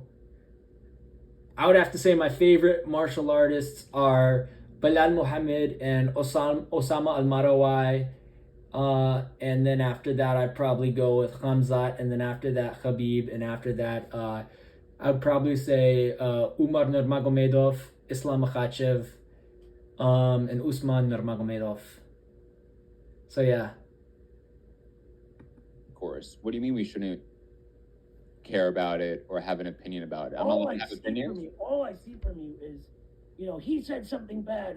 They said something bad. Who cares? Well, it's not something. But the thing is that you promoted him, dude. Like, there are videos on Midwest Marx that promote. Let's go to this one, man. Just like they ran cover for Andrew Tate. Right? There are videos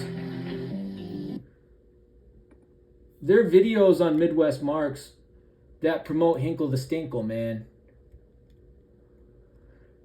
See, they're literally promoting human trafficker Andrew Tate. Sad to see. Sad to see them run cover for Zionist Mark Lamont Hill. RBN grifter JB Fonleroy,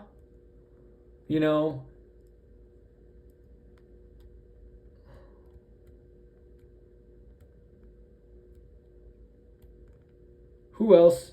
Obviously, Amos Poe, Nurit Peled.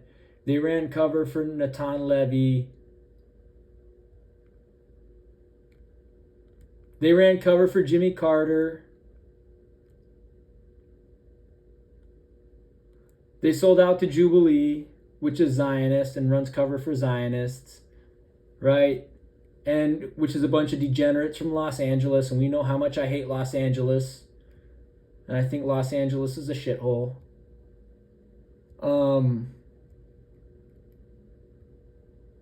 Where did they run cover for Hinkle to Stinkle? They ran cover for imperialist Chris Hedges and for Zionist Max Blumenthal, right?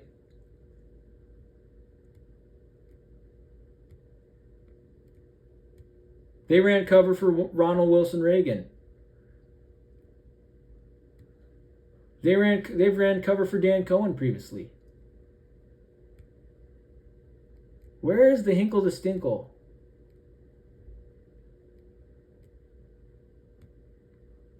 I don't see where their Hinkle to Stinkle video is. Unless that's actually a whole live stream they did. I'm gonna find this. Wallahi, I'm gonna find this and expose them. You know, Chinese puppet Zhang Yu. Margaret Kimberly sold out to them. They sold out to Cucker Tarlson. Like what I did there, Cucker Tarlson.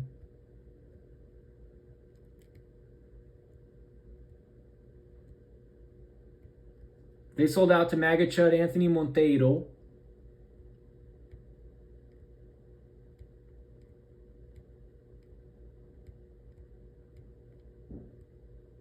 Where's the Hinkle to Stinkle, man? They ran cover for Zionist W.E.B. Du Bois.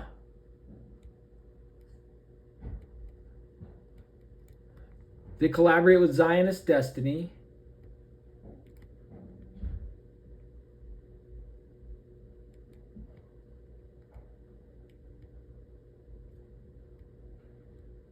They ran cover for Circus Clown Cornel West. Oh, they ran cover for Hinkle to Stinkle. What is this? TurboTax now offers a lifetime guarantee when you file your taxes. TurboTax. Hello, everybody. Welcome to another late night Midwestern Marx live stream. We're gonna be being mad at you for stuff, so you gotta learn to tune them out. Because if you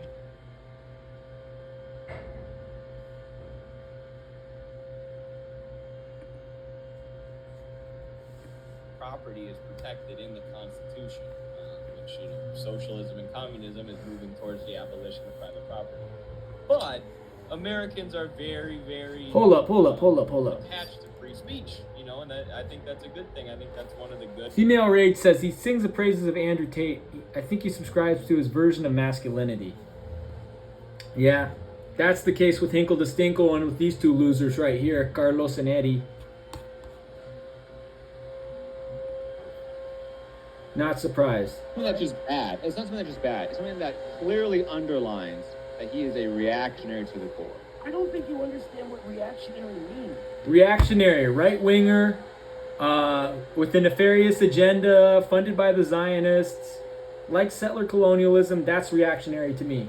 Then you explain it, Noah. You're the expert. You did a whole educational series here. Tell me what reactionary means. Reaction is the sort of progress within the sort of basic society's back, right?